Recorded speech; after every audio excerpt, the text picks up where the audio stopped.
Uh, Good afternoon, everybody. Welcome to another episode of Australian Reptile Q&A with your host, Manish Bourneman.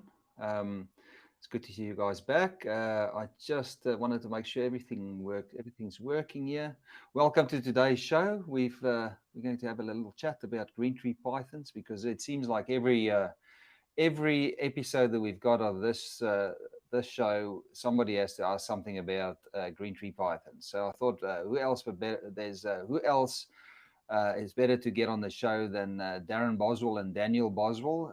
They are breeders, South Australian breeders that work with green tree, or Darren used to work with green tree pythons in the early days of green tree python keeping, and Daniel is currently busy with quite a nice collection of Australian and designer green tree pythons. So without any ado, let's get them into the show. Just Brent Smith is also helping me out today.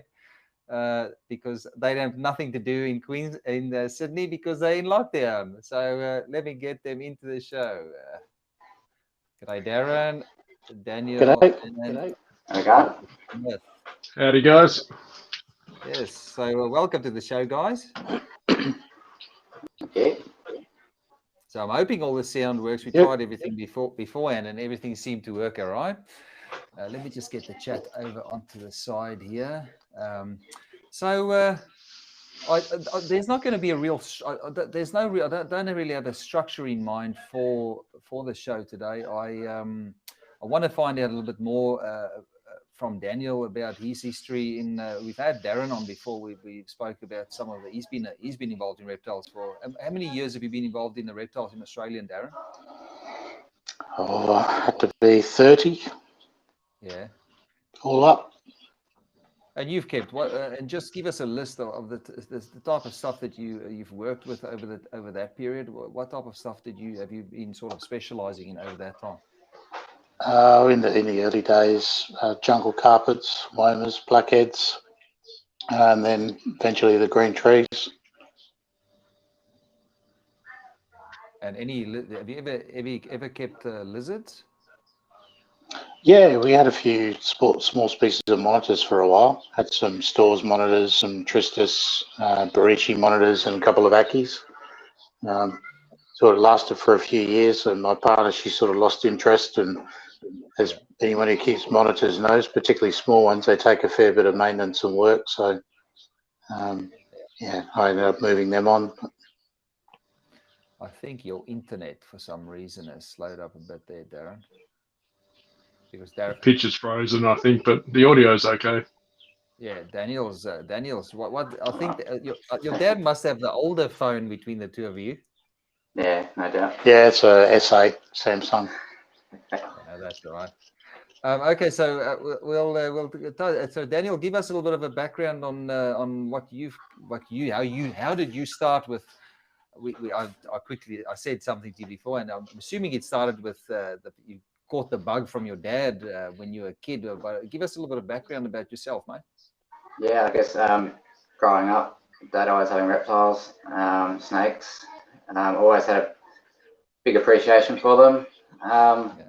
As a kid, I wouldn't say I was, over the moon with them, but I always appreciated looking at them. And then it wasn't until my early 20s I started to think, wouldn't mind getting into keeping a snake. Yeah. So my first one was from a local pet store, and it was a wild type Darwin. Yeah. And then from there, went into keeping womas, some blackheads. That's where it all began. But I always wanted to keep green tree pythons, and obviously started from when Dad had them. And while keeping those reptiles, I was always researching green trees, and it was always what I wanted to work towards. And yeah. That's right. And so you only keeping green tree pythons at the moment?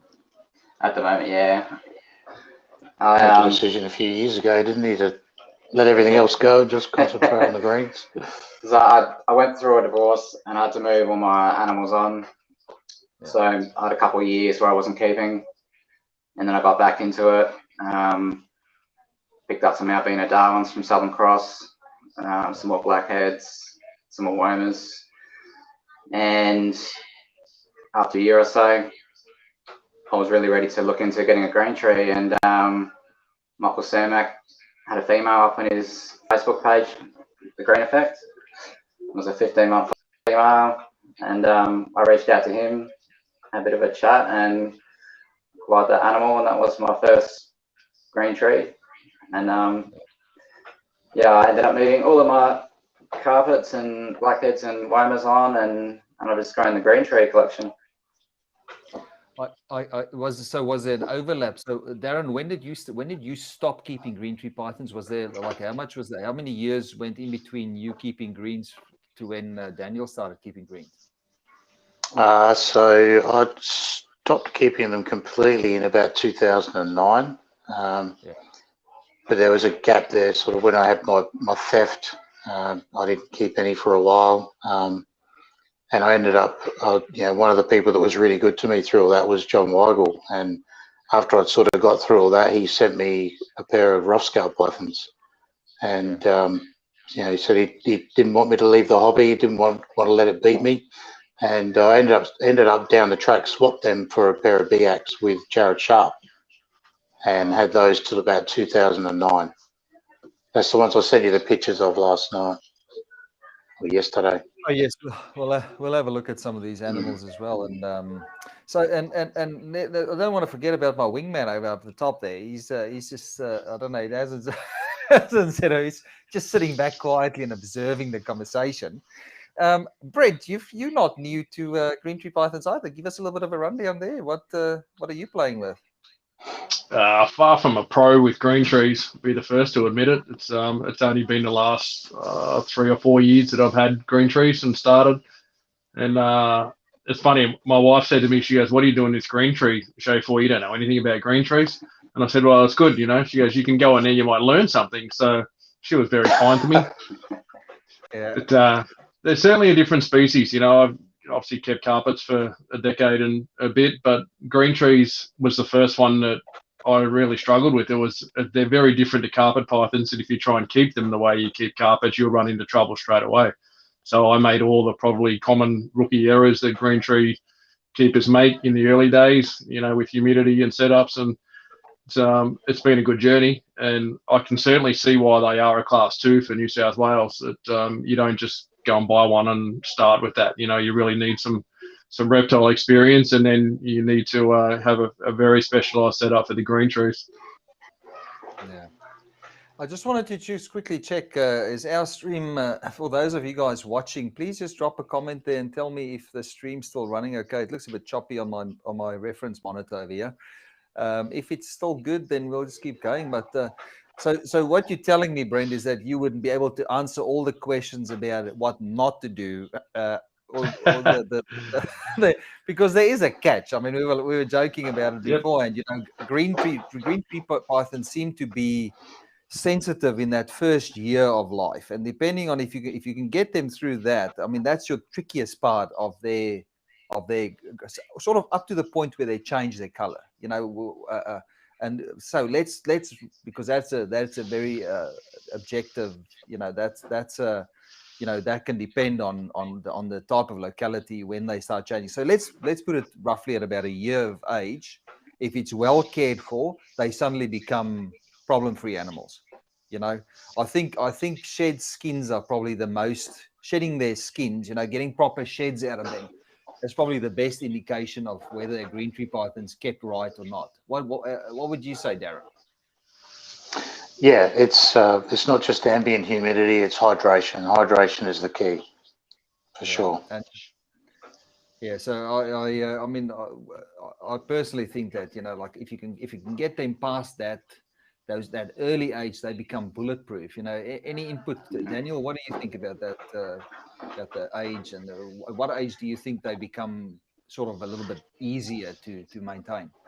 Yeah, definitely that yearling age for sure, and that's probably something I'm grateful for, is starting out with an animal that was a yearling before getting myself something much younger. Yeah. Tell me something. So so the animals that you start with. This is for all of you. So if you so what's the best age to start keeping green pythons? Is it best to get them when they're hatchlings?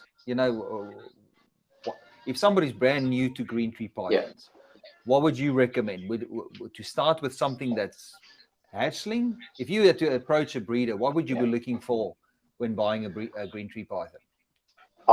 Myself, I would highly recommend getting yourself a yearling.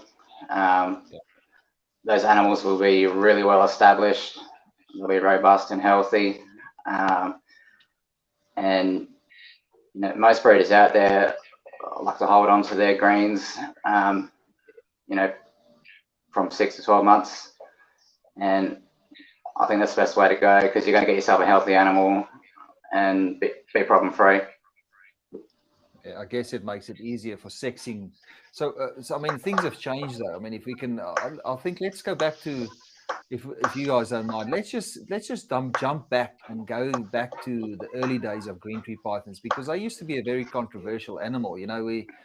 They seem to be very common these days, and the price has really made them available to anybody that's sort of above your newbie. Like anybody can, let's just put it this way, anybody can buy a green tree python now. It used to be the elite. It was sort of the elite animal for people that had like $10,000 to throw around, to spare 10K to throw around into an animal.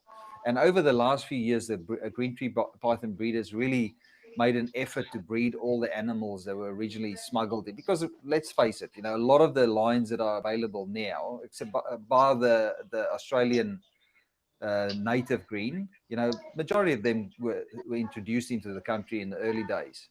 Darren, give us a bit of a historical overview of green tree pythons. I mean, you were involved with it in the early days. There's horror stories of parks breaking people's doors down to seize animals and stuff like that. Do you want to just give us a quick historical overview of the greens in the early days in the hobby, please? Yeah, initially there was Joe Brettle had when he had his park at Cardwell that Robbie went to run. They bred some, and Joe spread them around and gave them to different people. There was no money change hands in them days. Some went to Graham Gow. There was a fellow called Bob Buckley. I think Bob Withy got some. There was a core group that all sort of knew each other, old timers who had these animals, and at some stage those animals' origins had some sort of cloud over them, and a lot of those were seized, and it was literally parts of wildlife with police knocking on doors, seizing animals. And there was a lot of resultant court action came out of that. And some of those people got their animals back, and when they did, they were actually different animals. And in a couple of cases, they were even different locality animals to the ones that got seized. So that was a very controversial time. And then if you skip forward another 10, 15 years, when I bought mine in 2003, again, it was very, everybody who did buy them was concerned that sort of thing could repeat itself. And, Bob Withy had seen my animals, and he said, yeah, they're not snakes, but they're not Australian, Darren. And it sort of got me a bit on edge. And but it's just amazing how far it's come now that we can even advertise them as whatever locality they are. They're so well established now. The horse is well and truly bolted, obviously, in that regards. But mine were very small, probably around 5 or 6 grams, and certainly a good 6 months of nursing them through and feeding them hydrated prey, making sure they're drinking. And as hatchlings, it's almost impossible to tell when they are opaque. It's a very fast cycle, and you often see the shed there in the morning, and you didn't even realise the animal was in shed. So hydration was key. Why do you think people ended up with the wrong? So I got stuck right at the start of the conversation. Why did people end up getting snakes back that weren't the same? Is it just because they look so similar, and because parks don't really know the difference? They probably just chucked them all together. Yeah, they probably did. I know a lot of the animals were held at Taronga Zoo, and whatever happened behind the scenes there at Taronga Zoo, not sure. But, you know, as you said, they were big money then, and wherever there's big money involved, people will do whatever. So, yeah, tumultuous time for sure. Yeah, well, I'm sure that, you know, it'd be nice to look back. It'd be nice it'd be nice if somebody could write a book about all this drama in the Australian rep, because we've got a very colourful. Somebody wrote one called Smuggled, didn't they? What's that? What'd you say? Didn't somebody write one called Smuggled? Oh, yeah, our friend Victoria. But there is, you know, like it's a fascinating history, and now it's exactly what you say. People are so open to, you know, it's commonplace now to keep a green python. What's the laws like in? Didn't they change the laws a couple of years ago up where you are, Brent? What's the deal with green tree pythons and keeping them in New South Wales now? Are they still pedantic about paperwork? Yeah, New South Wales tried to implement a new law. They would not allow any imports that weren't pure Aussie, and then went further to say you had to prove that it was pure Aussie, which would be virtually impossible. So pretty much they just put a shutdown on anything coming into the state, which caused a bit of a frenzy for a while. Everyone was panicking. There's not enough green trees in New South Wales. Demand went through the roof. Everybody was sort of panicking that would never get any of the good stuff from other states. Daniel's having some camera issues there again. Yeah. It reminds me of old Marty Bigar. He used to be the camera dropper forever. Yeah, that's right. Are we just on phones? Yeah. Yeah.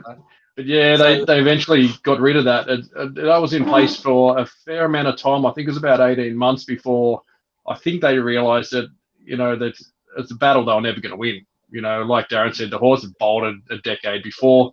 I mean, you can rock into the. I remember at the Expo 2 or 3 years ago at Castle Hill. One of the guys selling green trees there is a Biax on display, you know, labelled. It's just there's not even an attempt anymore to disguise what's being sold. So they've done a backflip on it now. They are allowing imports. They're still saying they must be, you know, Aussie. You know, we won't allow imports, but that's just paperwork. You know, I'm sure people are importing, you know, mixed bloodlines in, and on the paper there is Aussie green trees. So finally now we're starting to get a bit more coming in. So we'll see how it pans out. Yeah, that's an interesting thing. Yeah, and I guess nowadays, sorry, you go. No, you go. I was just going to say it's an interesting thing that Daniel could probably talk to more than myself, in that nowadays it's all about the hunt for the red neonates and what that means. And yeah, the early days, it was the best way to see if something was smuggled. You know, oh, your snakes had red babies. You know, oh, you better you'll get a knock on the door. You know, there was like very cloak and dagger in the early days. So Daniel, tell us a bit about the legal side of things in South Australia. So where are they classified on your license over there? What do you need to have to keep a green tree python in South Australia? You need to have held a basic license for 12 months, and then you can apply for a specialist permit. Just fill out the paperwork with a couple of endorsements and displaying some knowledge of being able to keep those animals. And it's generally pretty easy to get that through. And in South Australia, it's reasonably relaxed over this side. So what does an endorsement mean? How does somebody get credibility as somebody that can endorse somebody else? Yeah. What do they need to have a license for a certain amount of period of time, or how does that work? Yeah, so you're supposed to spend time with a couple of green tree keepers and not keepers that are related to the sale. So you can spend some time going over the husbandry, gaining the knowledge from those guys, and then when they're happy, they'll give you a written endorsement to hand in with the permit application. I guess from all accounts, what I can see is I think the South Australian license system is one of the best put together ones in Australia. Just the It way is very good. Yeah. Just the way they've added a free list now, and there's like a minimum one of some. Is it how many? Like, isn't there like your basic license? Are they still got everything licensed, or is there's a certain amount of animals that you don't need a license if you're below a certain cap, Darren? Yeah, there's certain animals that you don't need a license for. Obviously, they've still got to come from a legal source, and you can have one native animal of any kind per person in the household before you need a permit. But if you want to move that animal on, you need to buy a permit to move it on to someone else. Oh, okay.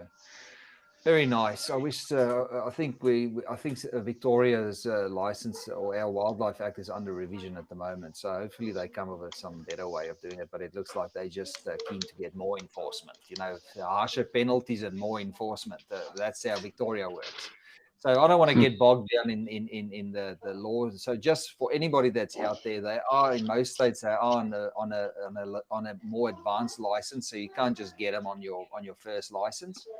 So do be aware of that. And any Australian, the majority of states, any type of native animal needs a license. Certain things are exempt, but the species that are really nice and exciting to keep usually are licensed. So just be aware of it. Don't just buy anything off the back of a truck. So I guess let's. I just wanted to see. There's a few comments there. If anybody's got questions, we'll try and get to. The questions. If you've got anything to say from the people that's watching the show, I think let's start at just basic care. So when you buy your first, your yearling and you bring it home, give us a bit of just an overview of how you do it, Daniel. How would you keep it in that first early stages, and what's the best way, in your opinion, to start them out after you've purchased them? Yeah, sure. Yeah, if you're acquiring a hatchling, I think the best way to keep those in a tub rack system, I use 7-litre Systema tubs, just with some heat cord ratted in the back third of those tubs. Yep. And those tubs are kept very simple, just some paper towel, water bowl, and I don't know the specific name for it, but it's just like a garden trellis from Bunnings, just for the perching. Yep. And yeah, and at a young age, I generally mist them twice a day, the tub and the animals themselves. It's fairly dry over here in SA, particularly through winter. I think that's the best way to keep a young hatchling. It's probably nothing worse when you see someone buy a hatchling and they chuck it in an exoterra, a glass terrarium with the screen top, and all that humidity and heat just escapes through the top, and they go through shedding issues, and health problems arise. And you see it quite often on Facebook. Just bought a new snake and it's not eating, it's not shedding. Don't know what's wrong.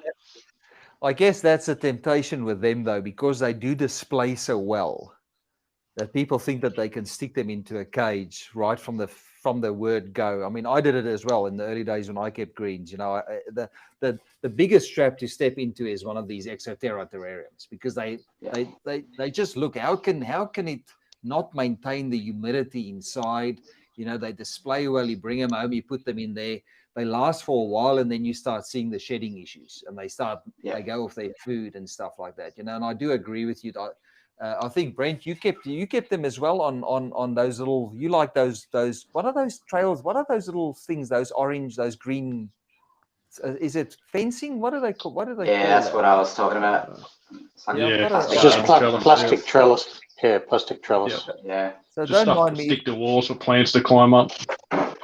If I look distracted, I'm just going through your photos here because everything's nice and handy there on your Facebook page. So don't mind me. You guys just talk. and then I'll come up with the pictures to sort of show people what we're talking about. So that green mesh seems to work well with most carpet pythons. So how do you feel about I've seen a lot of, I used to keep them over water as well, you know, like in a tub with a little short layer, a shallow layer of water. A lot of guys did that 10 years ago, you know, and I think there's still a lot of chondro keepers that keep them in like polycarbonate tubs inside racks, and then they've got a layer of water in the bottom. Just to keep the humidity up. I don't know if they do that all the way through to adult size, but I think it's a handy way. My biggest thing was always you worry that they're going to drink that water where they defecate in. You know, that's, I think, the biggest issue there. So paper towel on the base. Brent, how did you keep yours when you got them originally? I did the perfect exact mistake everyone does of the little Exoterra houses that look beautiful. Mesh top, and it's just I should have known better from the start, but worked it out fairly quickly. Luckily, it's what most people do, and it's when you go to buy stuff in pet shops or buy stuff online, that's pretty much all that's available. And there's so much stuff that's just fish tanks that should be used just for fish. They're definitely not for reptiles. And so many people send me pictures of setups, and I just go, it's a fish bowl, throw it in the bin, you know, start again. It's that open mesh top allows all the heat to escape, allows all your humidity to escape. There is no possible way to have them set up and working effectively. And I found that out within the first shed, and when this is a nightmare, and they're not an animal as a hatchie. You want to be sitting in your bathroom underwater and, you know, with gloves on, trying to peel shed off. They're just something that shouldn't be handled excessively at such a young age. So I think I sent you a picture yesterday of those little Exoterra houses. I got some Perspex sheeting cut out to suit the very top, and got a hole cut for the heat lamp to go through. And it was the most instant effective change. It just straight away, the next shed came off in perfect one piece. Obviously, even looking at the temp side of it, looking at how hard the thermometer was working, you know, it's sitting at 70% on mesh. Put the Perspex top on, it dropped down to 20%. So it's instantly, you know, you can just feel the air in there changed straight away. So I think those setups can be used if you've got to seal that top though. You know, you can't have everything escaping out the top. I guess the problem is with those mesh lids is that the heating devices sitting on top of that mesh lid also works over, you know, it runs way too hot because the heat just goes everywhere. So as soon as the first problem is that there's not enough humidity in the cage. And the second problem is that if you're using, I used to use ceramic heat emitters, and because the heat just escapes everywhere, the thermostat struggles to keep the temperature where it's supposed to be, so that it's running at 60 or 70 degrees Celsius. The ceramic heat it basically bakes out the humidity out of the air around it. And I think that's what caused it. I did exactly the same. I also got that core flute. It's like a plastic core flute that they use to print signs on. And I cut that the same size and stuck that into those mesh lids. And it's like you said, Brent, it solves the problem straight away. You know, it'll take a couple of weeks, but it fixes that humidity loss. Daniel, what were you saying? I interrupted you. Oh, sorry. I was just saying there's definitely experienced keepers out there that can mod those Exoterra as well and make them work. Yeah, I've definitely seen it done successfully, but someone new coming into it, I would highly recommend just a simple type rack setup. Yeah, the thing with the Exoterras is, somebody who's new to the reptile keeping game, it's their first snake, they see that and they expect it to work off the shelf. As Daniel said, with some modifications, they can be fantastic. So do a foam background on the sides and the back. That fixes your insulation issues because you lose so much heat through glass. It also makes the snake feel more secure because it's closed in on three sides. And as Brent was saying, do something with the top that stops your humidity and your heat going straight out the top, and they can be a great cage. If you look at Luke Van Netheim on Beach of Scaly Beast, look at what he does with Exoterras, you know. Really, really good. But off the shelf, a bit problematic for some reptiles, that's all. it's all about just airflow, I think, but understanding the thermodynamics in reptile cages takes time and experience. So if you're a newbie and you're new to the whole green tree python thing, you don't have that foundation of experience that you need to get to sort the cage out to where it needs to be. If you've got a bit of idea, then you can, if you've got an idea of how to keep reptiles and understand the basics, then you can keep a green. And as soon as you see the issues, you can adapt to that and make it and fix the problem. A lot of people don't have that background knowledge to fix the issue when it happens. And that, it could take the difference between a healthy green tree python and a sick green python could be 2 weeks, So if you don't pick it up, by the time that shed comes off and it comes off in pieces, there could be deeper lying issues like rehydration, like you've mentioned, Darren, that could be a lot more devastating than a bad shed. So I just brought this photo up here of your hatchling tub, Daniel. I'll just let you talk us through, and I'll point to the things there.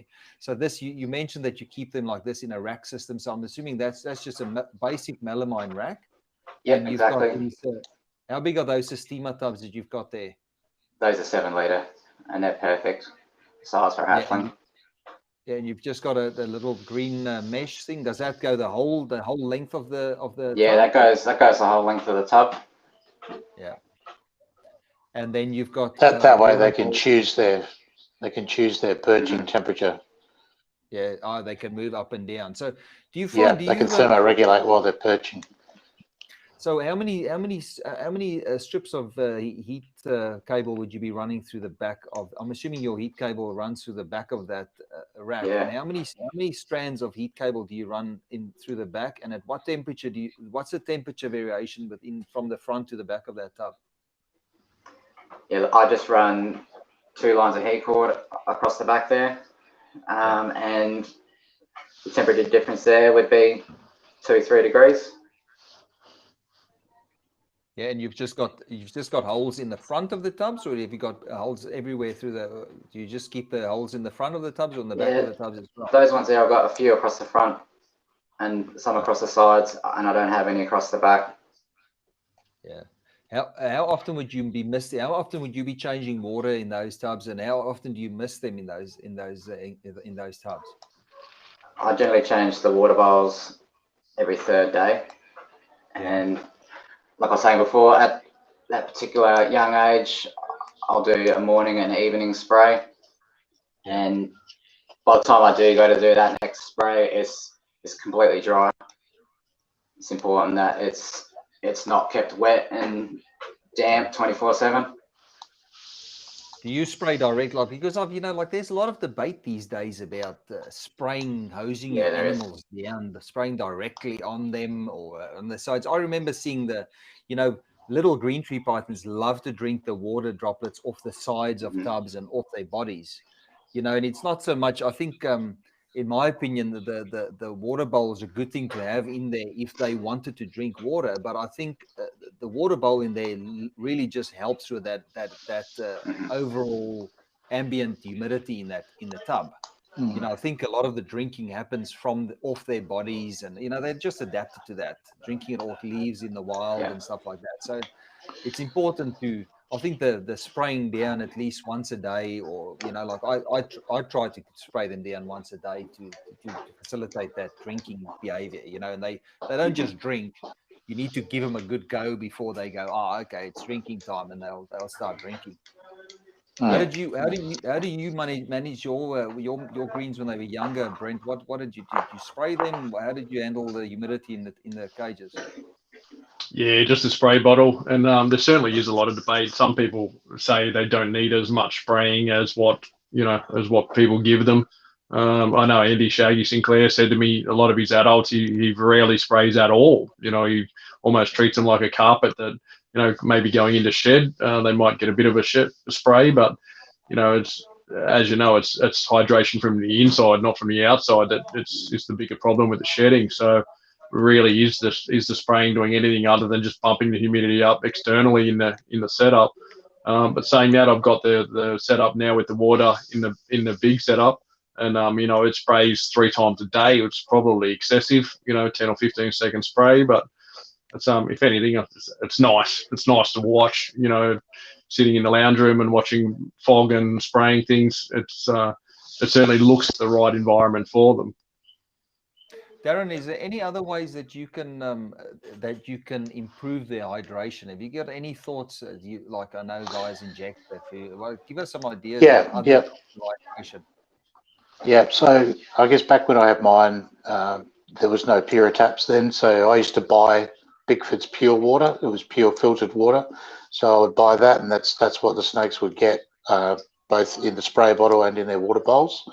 But also every feed, every pinky would have water injected into it as well.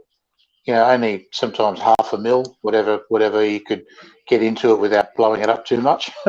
But all that helped. You know, I never ever had any problems with prolapsing or bad sheds or anything like that. I guess it's fairly easy to see if a green tree python hatchling has got issues, dehydration issues.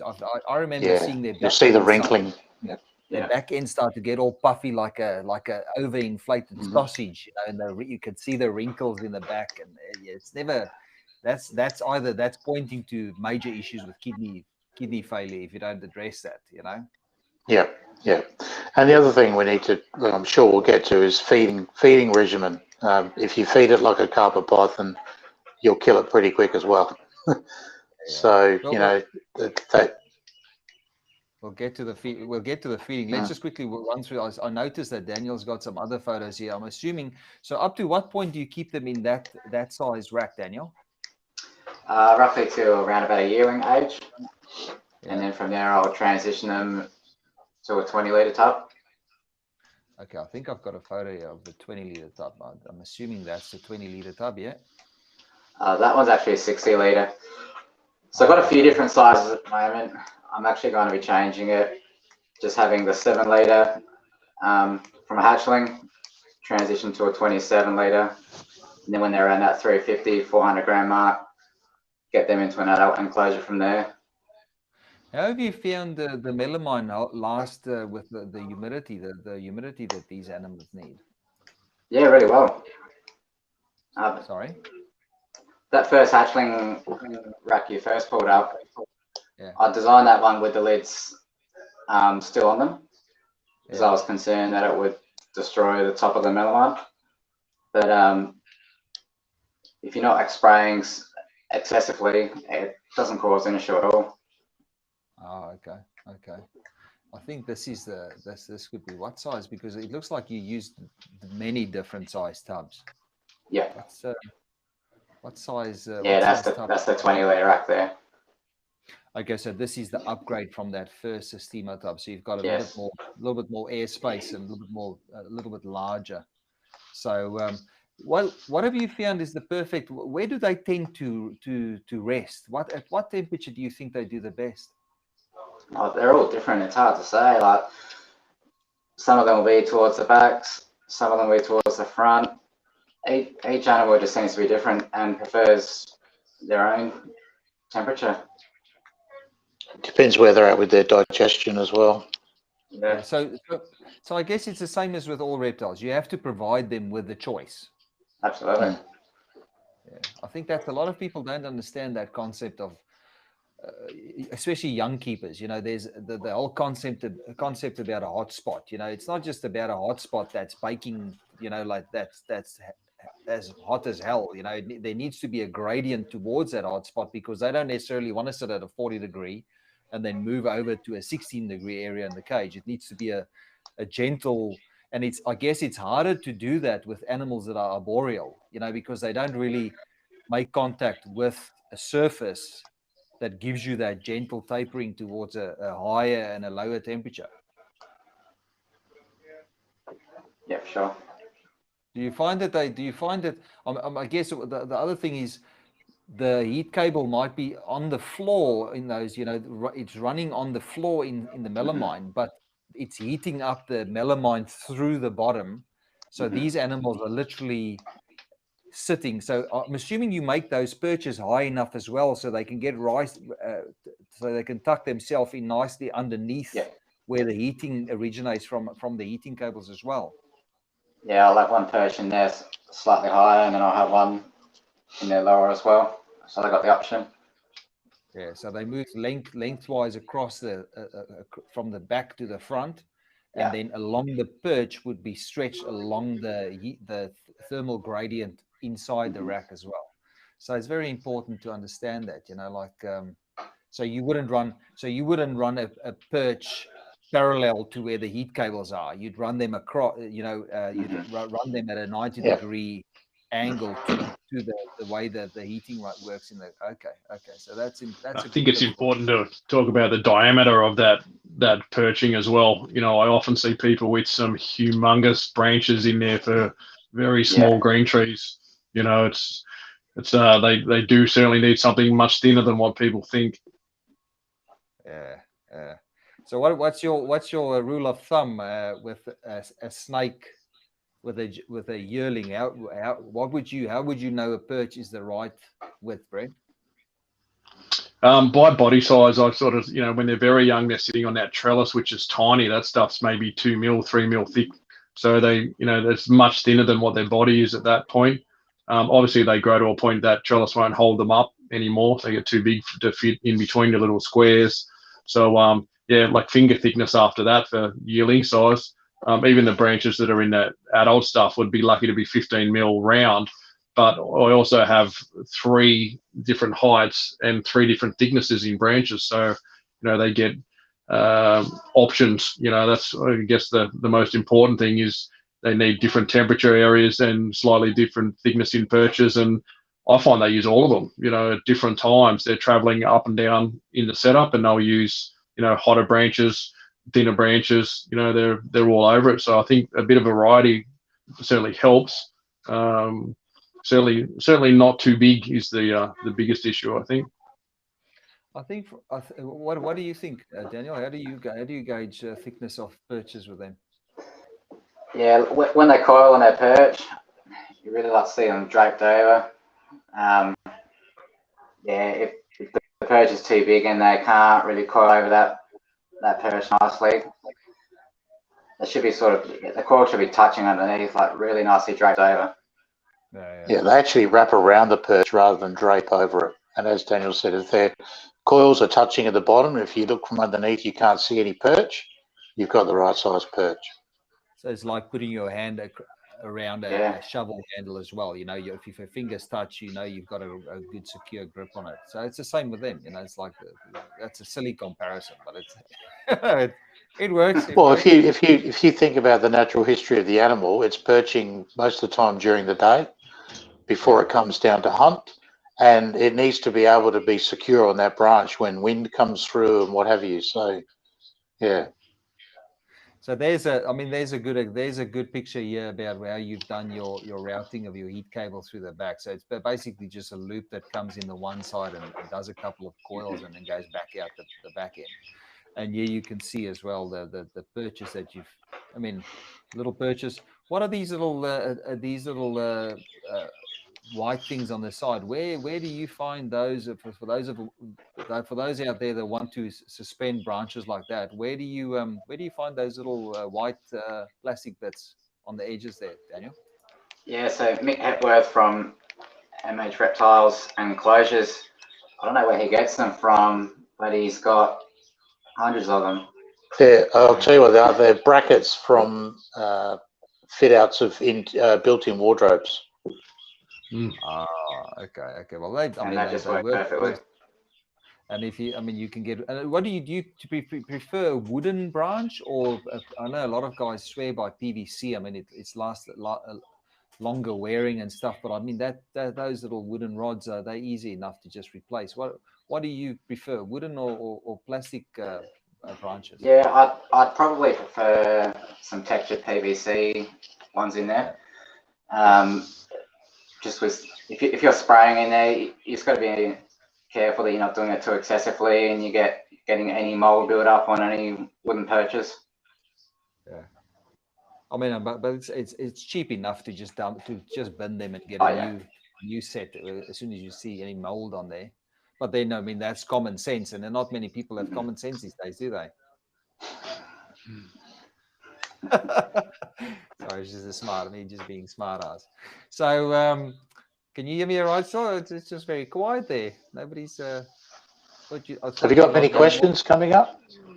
Let me see. Somebody said how we are running heat cords through the inside of the perch. I guess that's moving into what we're discussing next. Is like after they hit that, get out of that yearling 2-year age, then we start moving into proper enclosures. And now we'll. I think this is the size. This is the big size. Do you keep them? What's this? I'll bring this picture up. So, at what age do you move them in this size rack, Daniel? They're about 3 years of age in there. And do you keep them 90-litre rack? Yeah. What thermostats do you like to run there? Is that a microclimate? Yeah, it's an Evo Light. I was using the iStats previously. Yeah. But then when they stopped making them, I sold them with my carpets and whatnot. And I just like to have a uniform. I like everything needs to be symmetrical around me as well when I've got a snake room. I just can't do bits and pieces of all different things. Like Brent with that background of his there, it's like it has to be all the same or nothing, So I've heard good reports on. So I think it looks to me like the tubs just the tub sizes get bigger, but the layout still stays the same all through their age and growth. So it's just a bigger version of what you've done when they were smaller, and I guess that gives them they relaxed in those environments as well, because you're not changing it, you're not going nuts with branches and leaves and stuff. They learn what to expect from their environment from a young age, and it stays the same all through till they're adult. When do you take them? When do you move them into cage? Do you keep chondros in? Sorry, I still refer to them as chondros. So I hope so do I. It's all right. Just sounds so much better than what they're called now. I don't fall into the mainstream and that type of stuff, So when do you ever move them into display cages, or do you prefer the plastic? Yeah, I do. I've got a couple 4-foot enclosures made up, but I'm just in the process of getting a wall of 900 by 600 enclosures made up, and in the future I won't be using that large rack that you just showed there. Just from a 27 ladder rack, when they're around about 350-400 grams, I'll get them straight to an enclosure. Yeah, I mean. That is the ideal snake for display purposes. They are. I mean, you could just stare at them the whole day, and it's like watching a fish tank. Nothing happens really in there, but they just look so pretty when there's other green things around them. Just I don't know if you want to go back to that question about running heat through a perch. I guess the dynamics of that is such that the animal wants to perch, but if we're forcing it to perch on a perch which has a heat cable through it, then there's more than double the onus on you to make sure that that's running at the right temperature. So I wouldn't think that would be a good way to go. Manage your range of temperatures in your tub from front to back, and let the animal choose where it wants to go. Yeah, and I guess we'll have a look at this display here and let you run us through this as well, because that's a really good basic setup that you've got there. So talk us through that cage. What type of heating have you got there? I see you've got the probe there. Why do you keep the probe where you keep the probe? Just give us a general rundown of your cage setup there, please, Daniel. Yeah, no worries. So the heating I've opted for with these guys is the heat panels. They're Helix heat panels, and generally with heat panels, you want the probe sitting right next to the basking area. If you have it in the middle of the cage, what some guys would do with other species, those heat panels can get really hot. But if you keep it near the basking area, they don't run too hot at all. They won't burn your animals or anything like that. And it just gives a nice heat for the greens. And I've just got 2 perches, one just below the basking area, one down lower if they need to get out of the heat. It's a large water bowl down the bottom. I've got the Arcadia lighting in that one. I would have preferred to go the smaller length, the 30 centimeter. They give off a little bit more heat than what I would like. Yep. But I generally like to keep it simple. I like the look of the universal rock backgrounds, with some couple of fake plants in there. Yeah. It's nice to look at. It's simple, easy to clean, and I really like to have the perches removable. I don't like to remove the snakes off the perch. It's just much easier to pull those out if you need to give it a deep clean. Is that that's the cheap bamboo from Bunnings, isn't it? Yeah, it is. Yeah, the bamboo flares with the flare cut off. Yeah. I used to use that stuff as well. It's perfect. I was going to say something. So, what do you provide UV light? Is that an Arcadia UV globe, or I know that It's a very really low hot, but percentage. is that 5%? It's the shade dweller. Ah, okay, yeah. Do you find that they like to bask under the UV light? I do see them come out of it, and they can quite easily get out of it under that heat panel and underneath the plants that are over the perches there as well. And how many hours of daytime do you give them, considering that you're in South Australia? What do you do with your daylight hours? I just run normal daylight hours,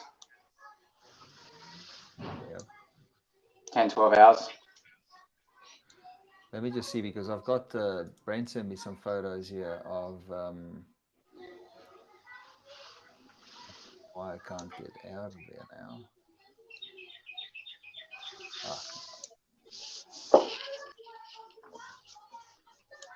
It's right. There we go. For some reason, some of the stuff didn't update on that screen. I just want to switch profiles here and just go to my other profile. Brent may send me some photos. So, Brent, give us just a rundown. So, you used to keep them in the Exotheras. We've already discussed the drama. And then last year we started chatting. Was it last year that we started putting our heads together to come up with an idea on how to build a cage for adult green tree pythons? What did you? How did you set up your cage? Let me just pull up these pictures. I just you talk. I just want to find the photos. Yeah, obviously at some point they outgrow those smaller things. Everything needs to get into an adult setup, at some point. And my biggest concern was something that's obviously going to handle the humidity. If you're going to have something that's got water and foggers and things in it with a constant high humidity, your average melamine stuff's going to fall apart. That stuff is it's like a PVC type melamine. That's, I wouldn't say waterproof, very water resistant. And with three-sided background, and sides, all as one piece that slides in there.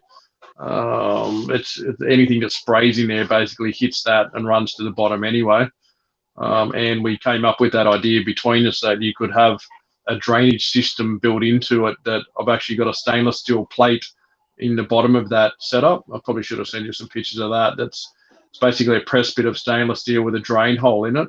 That if it gets too excessive in the water there, it actually runs out a bit of 5/8 heater hose down into a bucket underneath. So the water's basically not getting trapped and sitting, to damage the enclosure, but you don't just constantly have that wet feel. There's no point having your substrate sitting on the floor wet all the time. It's not healthy. I find the green trees spend more time than I thought sitting on the ground. I never really thought, being a burrower, you just think they're going to be up all the time. But even from a young age, I found quite often they would go to ground, and I was concerned at first. I thought that's odd. I don't know why they continually go to ground and then they're back up. It's thermoregulating. I think at times they're chasing humidity as well. I've got that critter crumble stuff on the floor, mixed in with some other stuff, and I guess if they want to get down and nestle into that, they can find humidity down in there when they need to. So you keep talking. I'm just there's hundreds of photos to go through here, but I'm going to find those photos of the original setup, because I've So Brent, have you? Yep. So do you have a drainage layer? Have you set that up like the bioactive guys do, with a drainage layer and then some mesh and then your substrate on top of that? pretty much my where the drain hole is, I've just got a piece of mesh over that center hole, and then I put the substrate straight on top of that. So that's basically they can get to that metal drain part if they want to dig down to it. But it's basically just to keep that water out from sitting in the bottom of that enclosure forever. So, and I still run a water bowl above that, so it sits up on top of all of that. So it's still access to a normal water bowl. But yeah, it's just that issue I thought of. If you're going to have water sprayers, water sitting in the bottom of anything PVC or melamine, even that PVC I've got is already showing signs of wear at the front. Occasionally the greens will push their little triggers, the water sprayers, and they turn them around so that they hit the glass and it runs down the front. So, you're constantly adjusting things, but even down on the front very lip there, I've noticed on the edging that has started to lift and bubble a little bit just from being wet, so often. So it's a tough thing what to build, your adult setups out of. I certainly think that PVC is the best. It'd be nice to have something all glass, but we know glass is the most ineffective, for heat wise out of anything. So it's as much as it looks pretty, it needs to be made to suit the animal, not to, what makes us feel nice looking at them. Yep.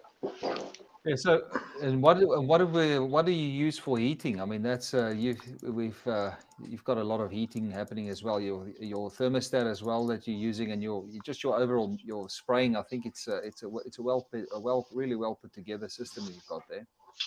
Yeah, we talked a lot about that heating, trying to get that setup of options for heating and getting that gentle sort of heat in different areas without, on a tall setup, you just don't want to be frying things to try and get heat right through the setup. So we came up with, we actually run 4 heat lamps at the top of that setup. What's the name of the lamps that we use? That they're not a ceramic heater. It's the Ecotech Radiant. The Ecotech Radiant, similar to Spiral Pro. Radiant, I don't know. You can see them light up. Like you can actually see when they temp. You see the orange glow inside them pumping out the heat. Ecotech Spiral Pro. They're different feeling of heat. They feel under your hand. They feel different to what a ceramic heater output wise. And we basically set up so that there's 2. I think we use 275 watts at the front and 250 watts at the back. So it basically gives you a variance front to back as well.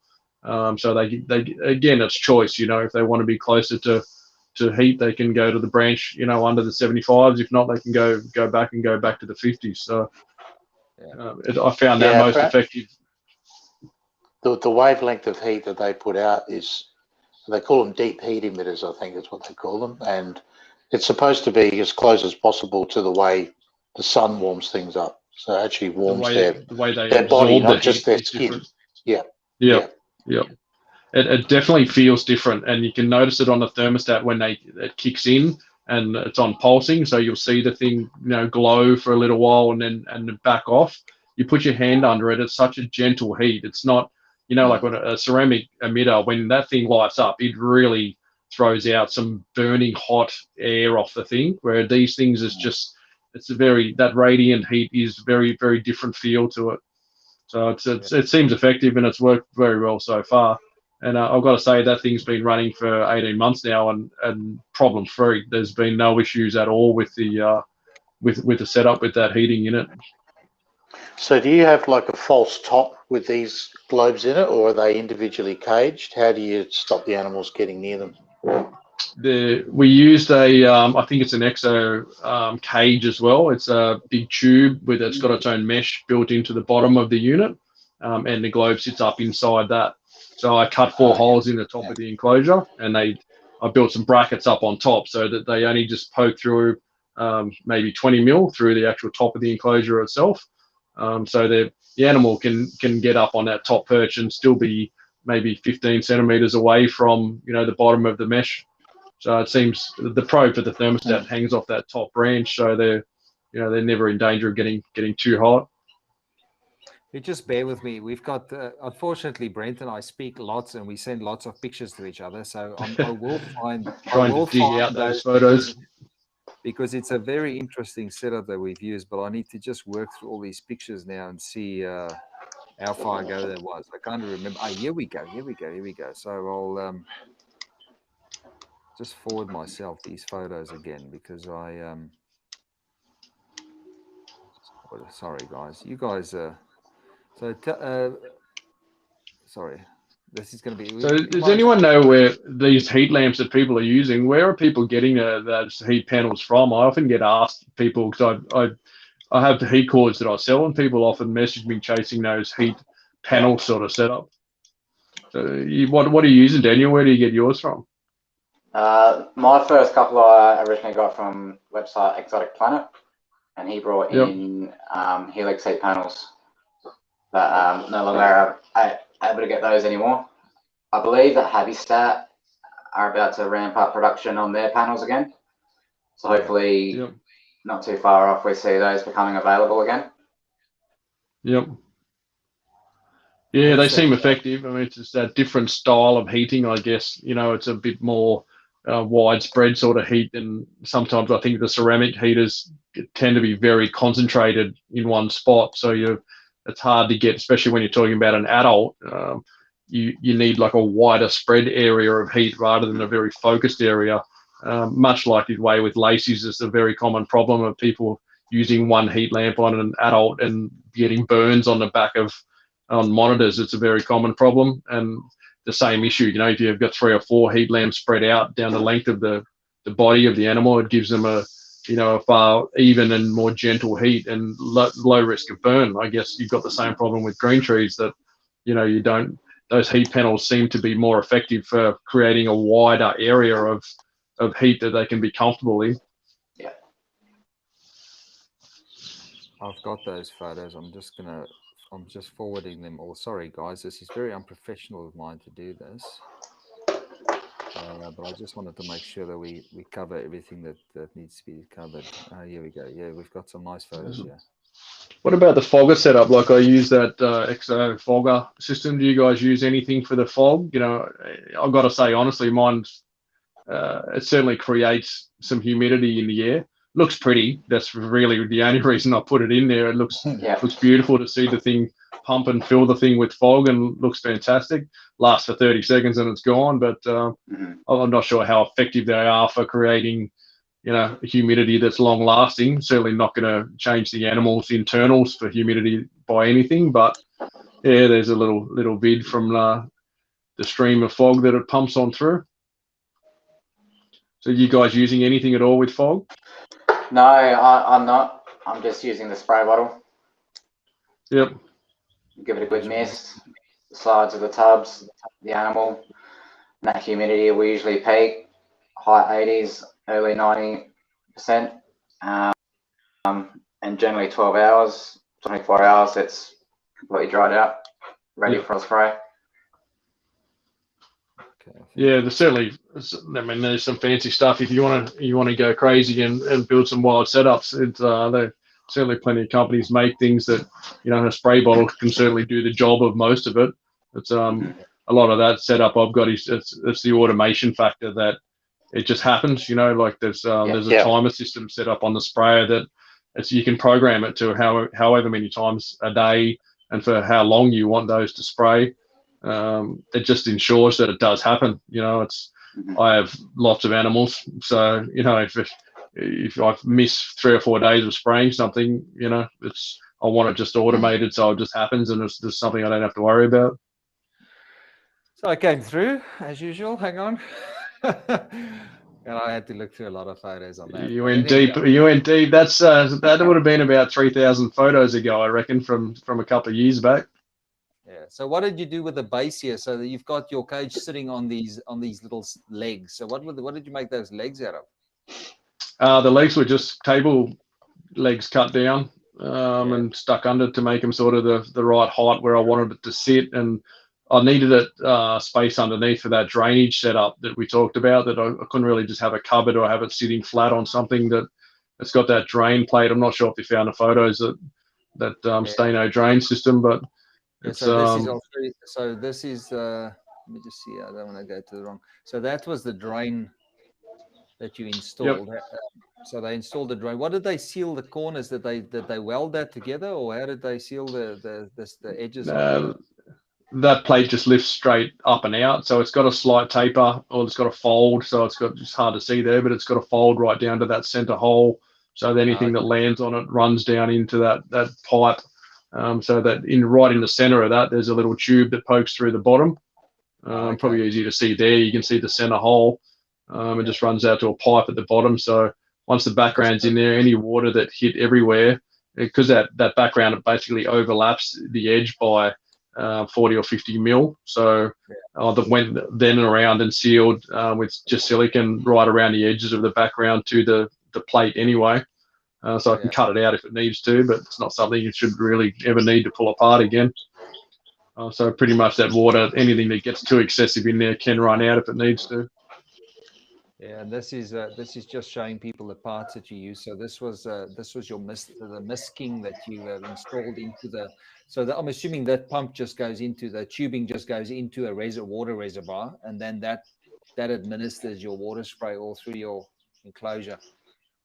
Yep. Yeah. Very very basic setup. You obviously they tell you many times in the instructions, make sure your water reservoir is up high, well above where your pump is. And everyone tries to cheat it like I did and keep them level, or they certainly won't suck uphill. So it needs gravity feed to the pump, and then it's basically like a little a thermostat screen. You basically set up all your timing wise for what you want to spray and whatnot.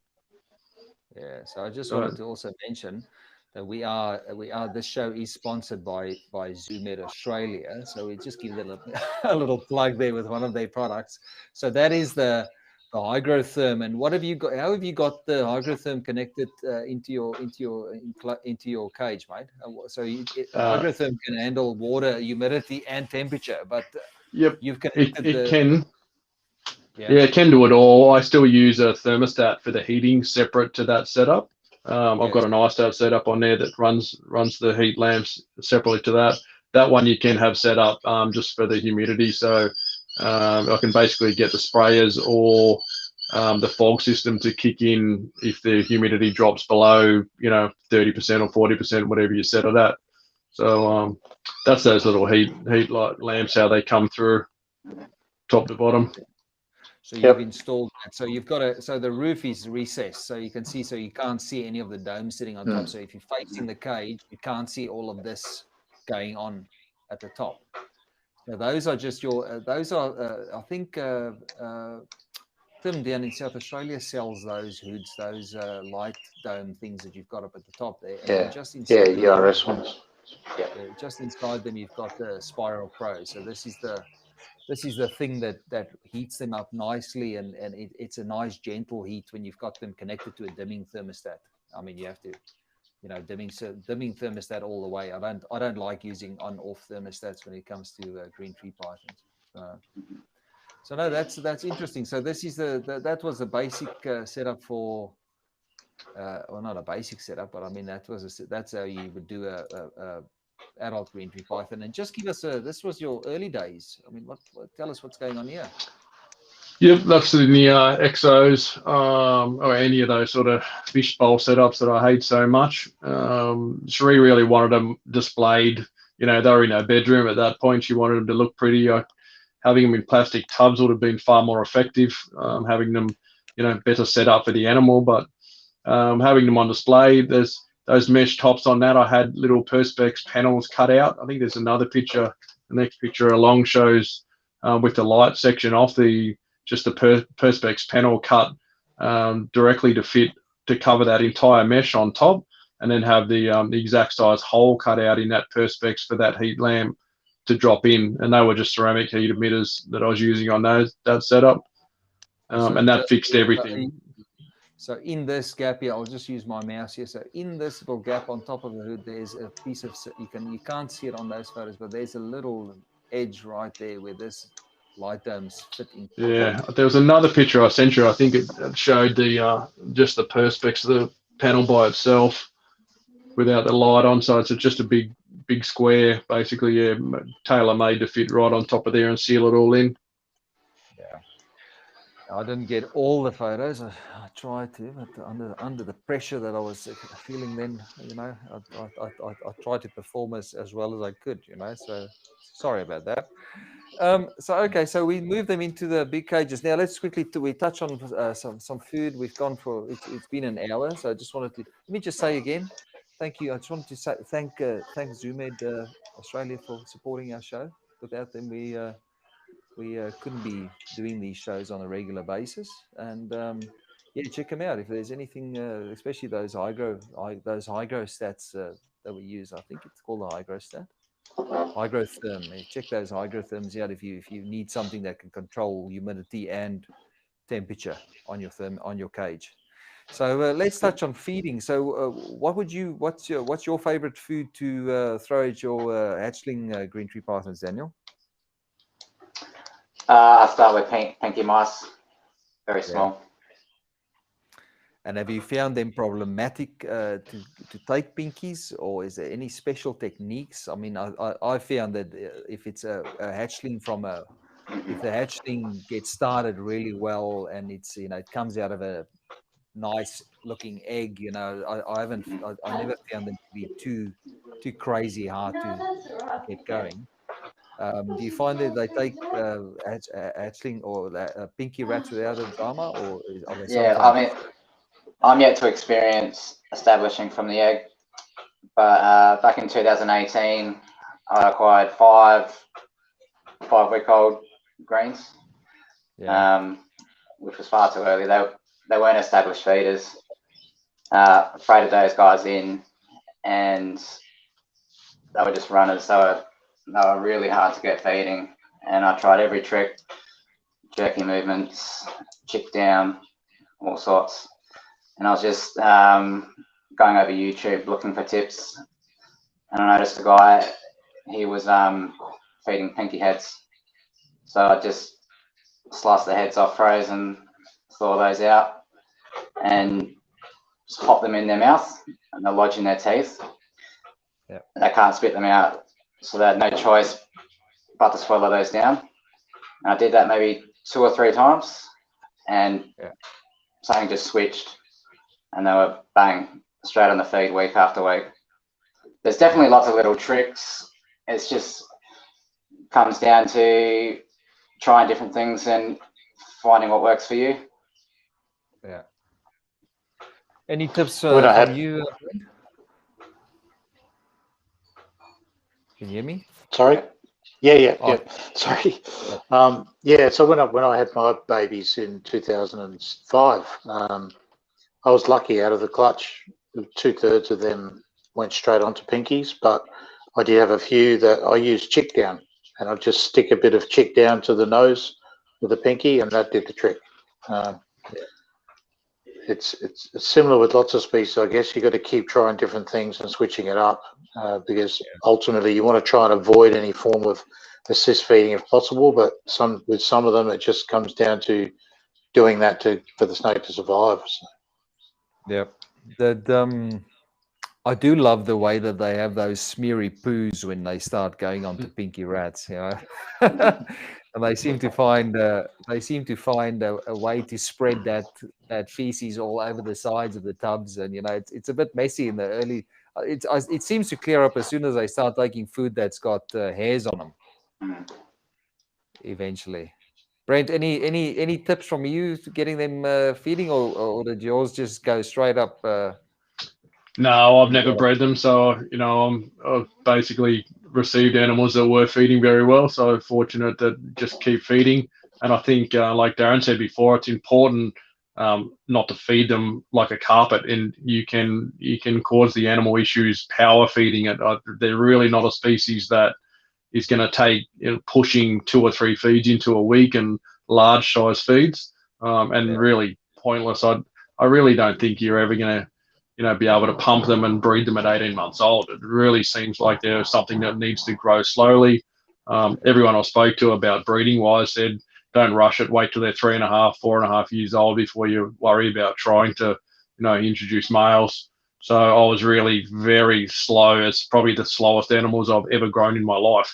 I like to feed stuff. I like the calves to grow, and they really respond well and grow very fast with some aggressive feeding, twice a week. But the green trees, they sort of sat on fortnightly feeds and grew very slowly. You want that food to make a lump in them so it's noticeable, but I certainly don't think they're a species you want, occasionally in carpets I'll feed something that's what I would say a big feed that leaves them very, a good, very big lump in them. I certainly don't like to see that with the greens. They're just not a species that seems to want to be pushed. Yeah, but Yeah, they are I had a bit of notorious. So go, Darren. I had a bit of a formula. So I would not feed more than 2 feeds between each defecation. And so for juveniles, that's more frequent. For adults, that can be 6 weeks between defecation. So no more than 2 feeds in between each one. And they're notorious for hanging on to their feces as well. It's like they just want to, they don't want to go to the toilet. It's just like they can sit with that, they hang their tails and it's hanging on the ground and you can see there's something in there and they just refuse to let it go. I mean, we've seen how many instances of prolapse and stuff, although they can still do that and not prolapse. I think the prolapsing was it's more a dehydration thing, prolapsing, than the whole I don't want to go to the toilet yet. But it's exactly what you said. You have to monitor defecation and sort of adjust your feeding to adapt to so they don't get too far behind on their defecation schedule.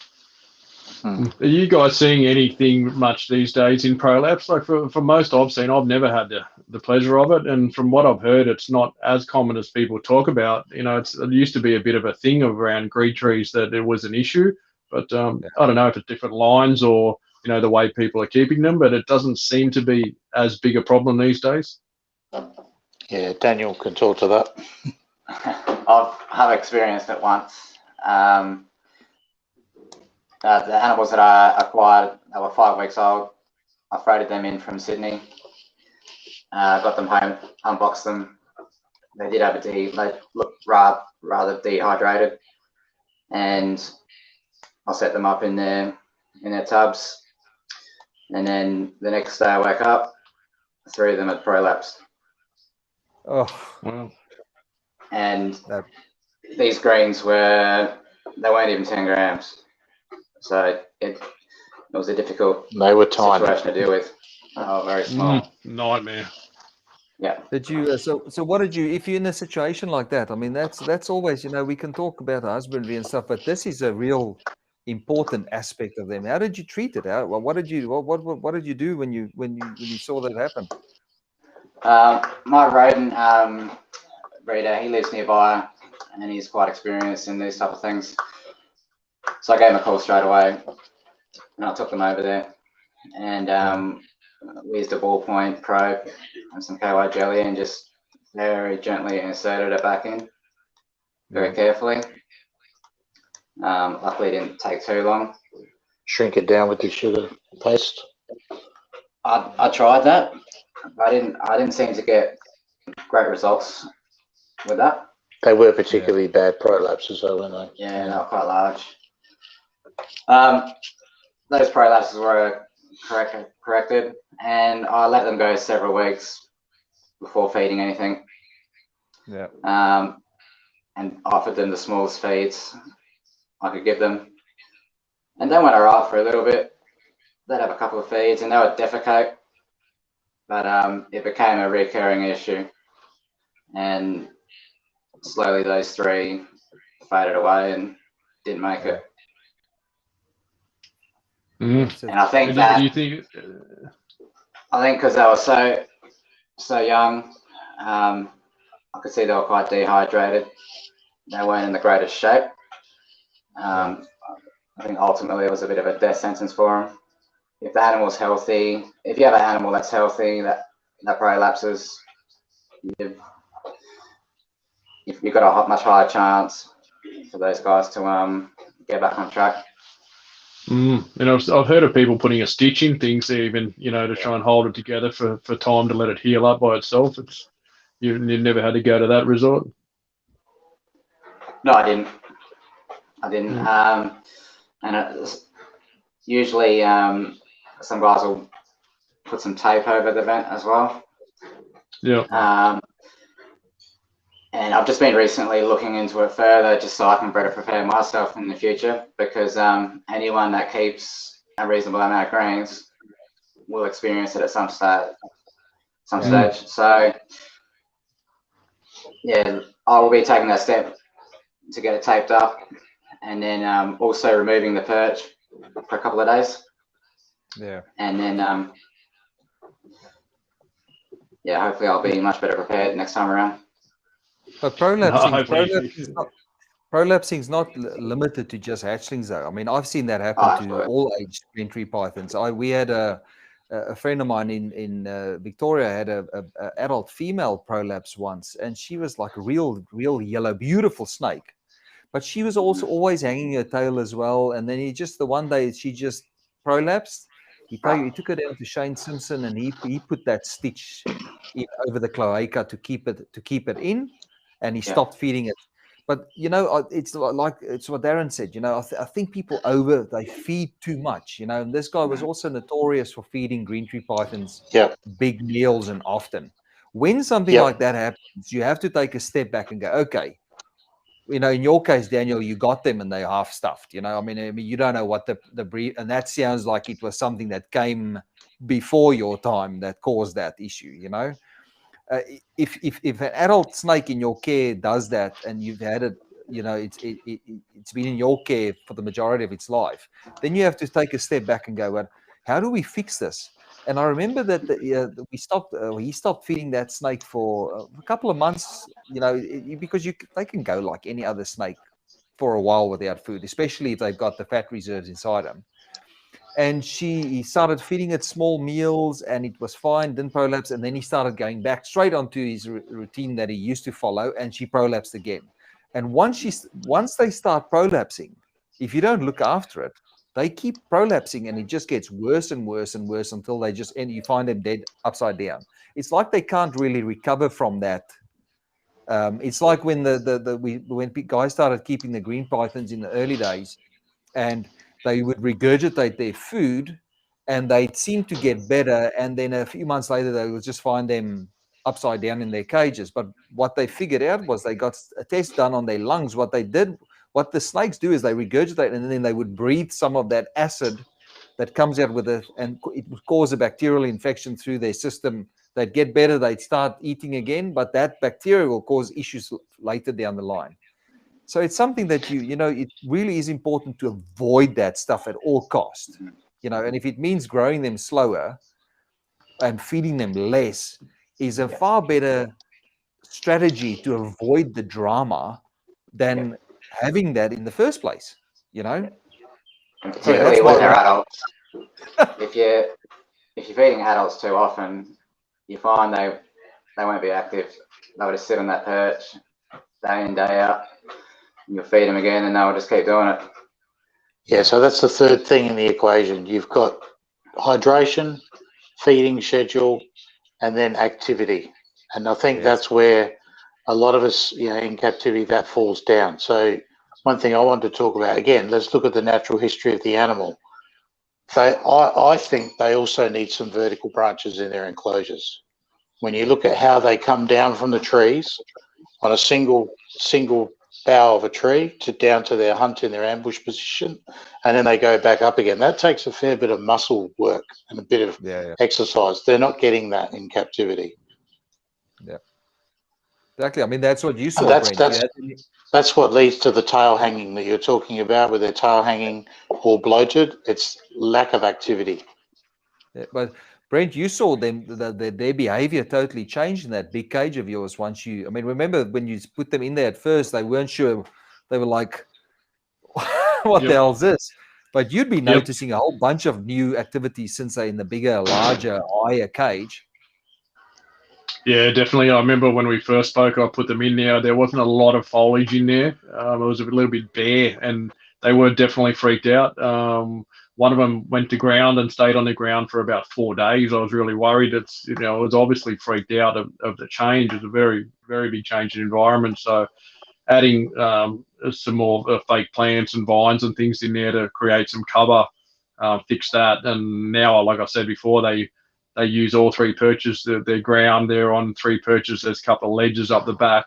They're all over the place, which I think is that's the point, that they're happy that they can go to where they want in the cage comfortably. They can get the heat from the areas they want, and they're always on the move. It's like I think if they're just sitting in the one spot all the time in the heat, it's too cold. They want more if they're away from it, possibly too hot. But if they've got variety and they've got some things in there to stimulate movement, then it makes them a much healthier animal. Yeah. So there's the triangle. So that's something that we should get a shirt made up of, like we did last time. Get a shirt done with a triangle on it, and we could say it's heat, hydration, activity, and what was the third one? Diet. To keep a green tree python healthy. Like I could come up with a shirt like that. I can do that. But it's important, and there's so many people that you get one of them wrong, and the other two come crashing down. It's the basics of green tree python, especially green tree python, but most reptiles. Most people think that reptiles are tough and they desert living and they don't need lots of water and stuff. But those animals find the water and they find the areas they'll dig holes and be there where it's more, where the air is more hydrated. They'll find it. Yeah, they've evolved over millions of years to do that in their habitat. Yeah. So you might look at them running around in the desert, to just use a silly example like bearded dragons. People go, oh, no, they can handle dry, But in the meantime, those animals live in burrow. They go down burrows. They'll be there where they breathe the humidity. Now, our understanding of these things, what we've seen with chameleons, there's a guy that does a lot of work with chameleons in Tanzania. And what he's seen there is those chameleons would literally sit at night and they would breathe. Their lungs are adapted to breathe the thick mist that comes in at nighttime. They breathe the mist and they literally absorb some of that liquid through their gas exchange through their lungs. And that's how they stay hydrated. In the day, there's rain. They don't like the spray, but they basically drink through their breathing. And I wouldn't be surprised if green tree pythons have adapted a similar strategy to absorb, to not have to have puddles of water around. All these animals that are forest dwelling or that live in high humidity environments, they would have an ability to absorb water without drinking water. I wouldn't be surprised. I mean, I could just be making up shit now, but in my mind, that would be the perfect adaptation for animals that live in that type of environment. So I don't know how you feel about it. I'm just rambling now. Crazy, Probably right. I mean, the most dangerous place for the green tree in the forest to come down to get a drink for, that's they're most vulnerable when they're down on the ground to other predators. So, them up in the treetops is the place they want to be. And that's still some place where I'd like to go is Iron Range, but I don't think I'd survive the trip. I'm too soft. I'd probably melt, The humidity. It's a harsh environment. Have you been up to Iron Range, Darren? No, we are heading up to Cairns later this year, so we'll see how far up we get. But Matt Somerville just got from a trip up there, and some of the pictures he put on Instagram, found quite a few green pythons this time, all down about a foot or so off the ground in their ambush position. And it's from seeing photos like that from these guys that are crazy enough to go. I mean, I've experienced Cairns. It's enough. I don't want to do that, So if you want to go even where it's worse, go up to, it's beautiful seeing those things, but it's good getting those inside images of where they find these animals sitting next to the road, and it gives you weight with your opinion, weight with what you're saying about them moving upwards and downwards. Most of the photos that I've seen of wild greens have been close to the ground. Yep. Either on the ground. But they're back up into the treetops before the daylight. Yeah. So it's and we wouldn't have this insight into these animals if it wasn't for the brave souls that would go into the treacherous journeys up into these godforsaken areas, So it teaches us mongrels down south how to look after them properly.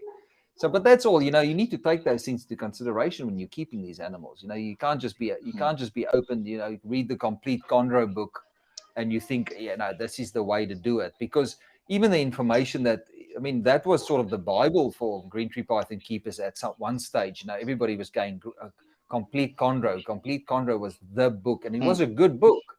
But from what we're seeing now, and there's a lot more people keeping them now, and they seem to have gone a bit more mainstream now as well.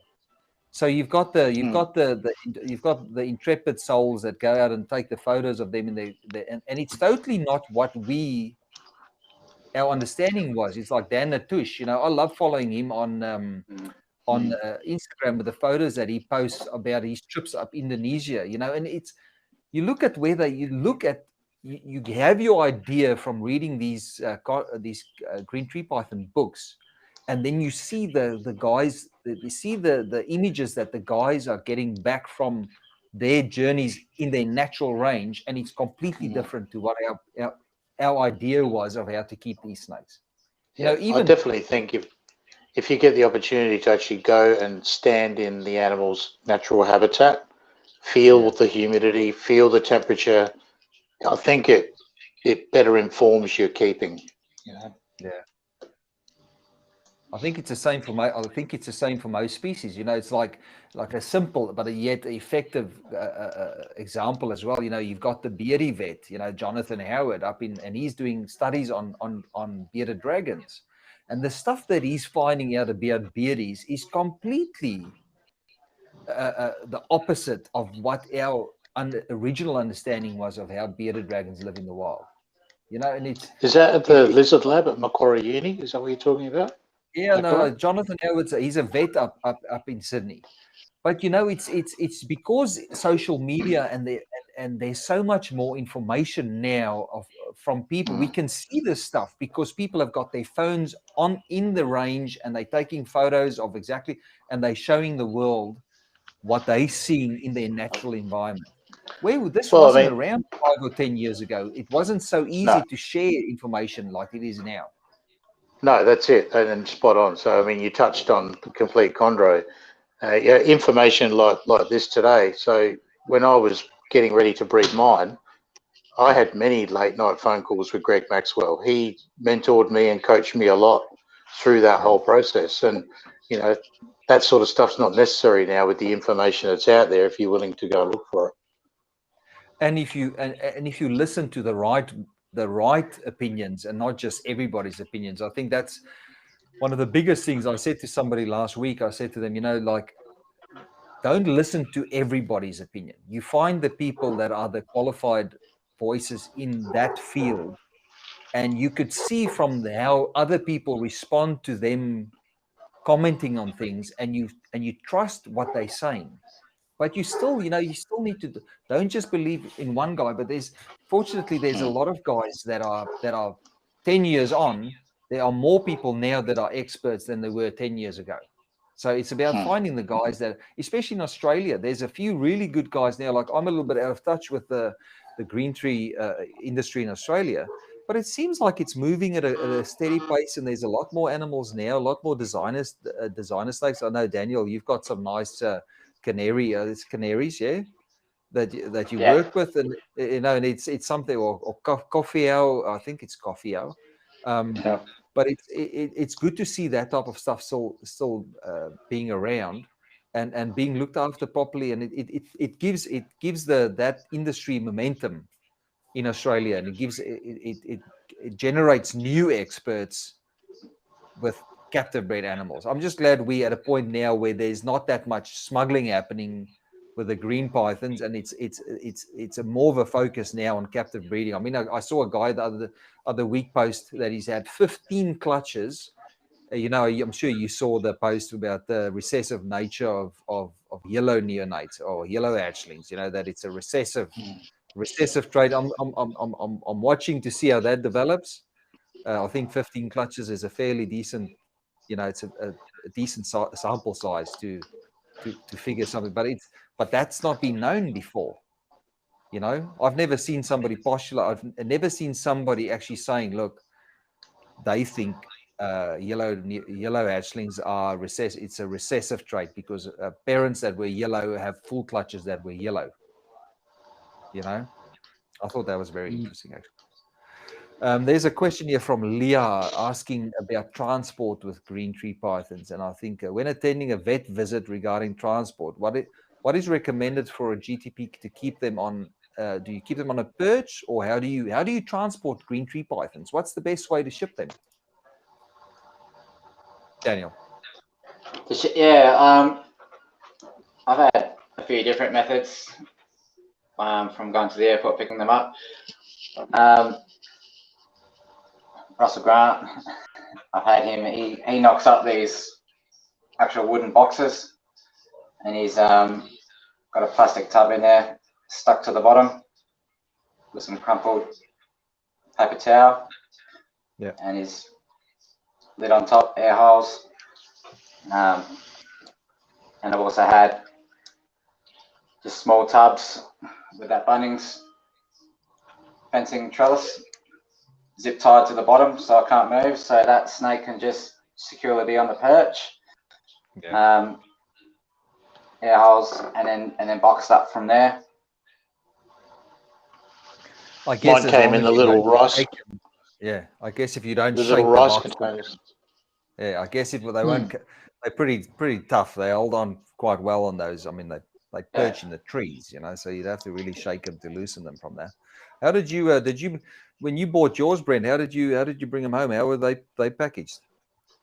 They were just in plastic tubs with that garden trellis in it. And I see a lot of people just poke branches through tubs, you know, the right size hole so an interference fit. So I think they need that perch. They're smart enough to hang on to it, and when they got the option, then they can be on the perch, they can be on the ground. But I'm sure they're happier in what really is probably a stressful time of being transported to be on a perch and, you know, feel secure hanging onto something.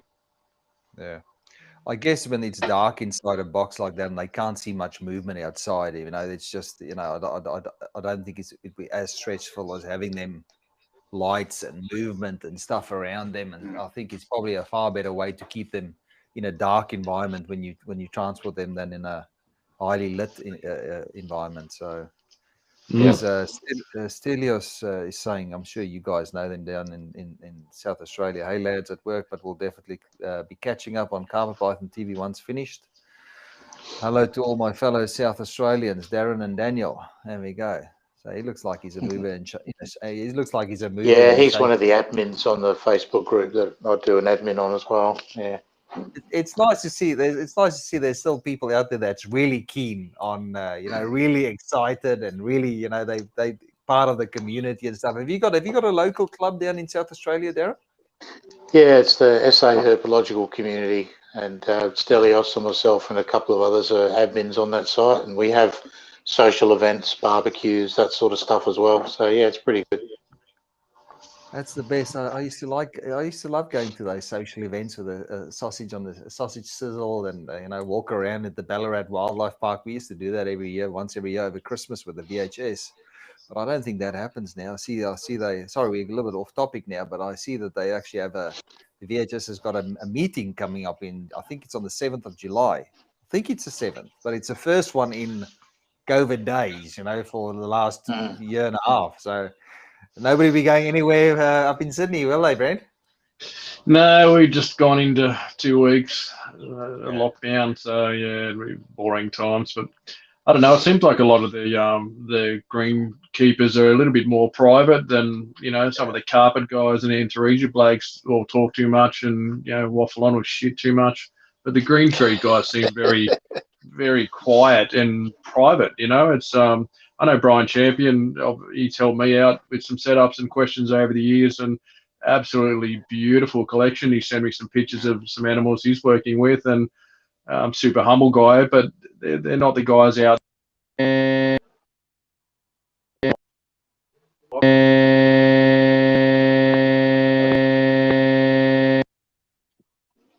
There you're back now.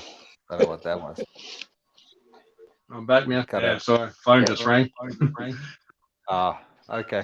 Well, that explains it. Yeah, so you know, those guys you're seem to be very private in the green tree world, which is, you know, for good and bad. And I guess looking at the history where they've come from, there's good reason that they were all very, very private, you know, back in the day. So Yeah, it Yeah, definitely is a different type of community, you know. And the fact was also, you know, that it was used to be such expensive collections that you couldn't dare say a word about having, you know, Darren, you've got first-hand experience about the shit that can go down when you actually tell people you've got a green tree python. So from the days where they'd rob people at gunpoint to steal their green pythons, you know, it was the thing to not do is to just we keep them and we just don't say we have them. I think it was more a safety thing than just, you know, that it's a, you know, you know, they're private, but there was reasons behind being private. You know, it could get you into strife if you told the wrong person that you've got a room full of green tree pythons at home. that and the Does fact that at that time, and you know, I guess to a lesser extent today because they're more accessible, but at that time there was very few young people with them because of what they cost. Yeah, it was a bit limited. You know, it limited people that didn't really have that. It was an elite species, and the keepers also behaved themselves like they were real elite. I'm sure we've all known the guys, you know, the elite at the early days. Does Tim still do a lot of work with them down at URS, or has he sort of taken a back seat now No, with I the? think I think he's still got a few animals, but his business has diversified quite a few years ago. Not away from reptiles. He still does the reptile stuff, but he does a lot of just general pet stuff: Yeah, birds, cats, dogs, fish, all that sort of stuff. So yeah, he used to be a big player in the green tree python scene. Him and Roy Pales one year. I remember the yeah, the biggest competition for each other. And what was that? It must have been 2009, 2008 when they really started to pump them out. I yep. remember there was yeah. So, but it's good to see that they're moving in the right direction. We'll have a look at some of the photos here of your snakes, Daniel, and just have a look and see. You can tell us what they are. And let me just quickly find them here. I've got your photo album here, and you can just give us a.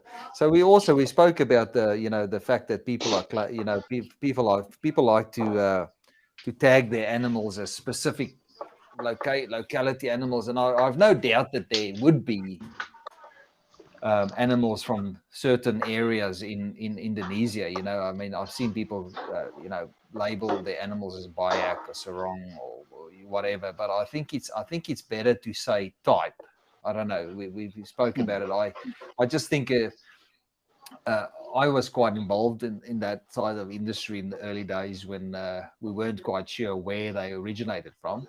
But I think it's misleading to label something as exactly an origin. I think by going by something's look, I don't think it's 100% accurate to No, call that's it. them. Unless you collected it yourself, yeah, Yeah, I agree. unless you went there and you brought it back in your pocket, you know, and you know for sure that it came from there.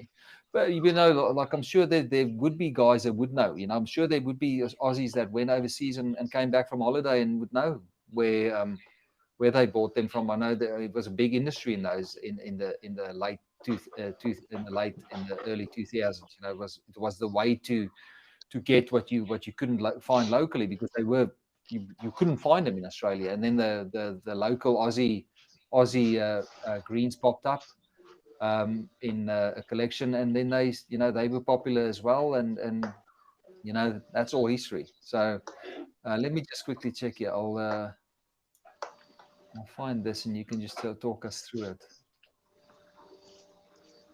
I know. Just going through your photo album. So what have we got here? So these were the first two greens that I acquired. So one of those being the female from Michael Sermon, and then so Australian. And how do you spot an Aussie in a Aussie green python in a collection? And what's the characteristics behind them? How do you know it's an Australian? Generally you'll get those white spots down the back. Yeah. In captivity, unfortunately, they're not generally not as full as what you see in the wild. Yeah. Is there any? I remember there was a lot of speculation in the early days when these started becoming available in Australia. What's the thought process behind why is the stripe not so dominant or so obvious in captive captive Aussie green python as what the wild ones are? Do you know? Yeah, I'm not too sure what the answer is there. It's the same with the Arus overseas. Generally, the wild types have got really nice, heavy white blotches. It's you see it less in captivity. But Russell seems to have some kind of a secret because he seems to regularly produce these beautiful full striped Aussies. Yeah.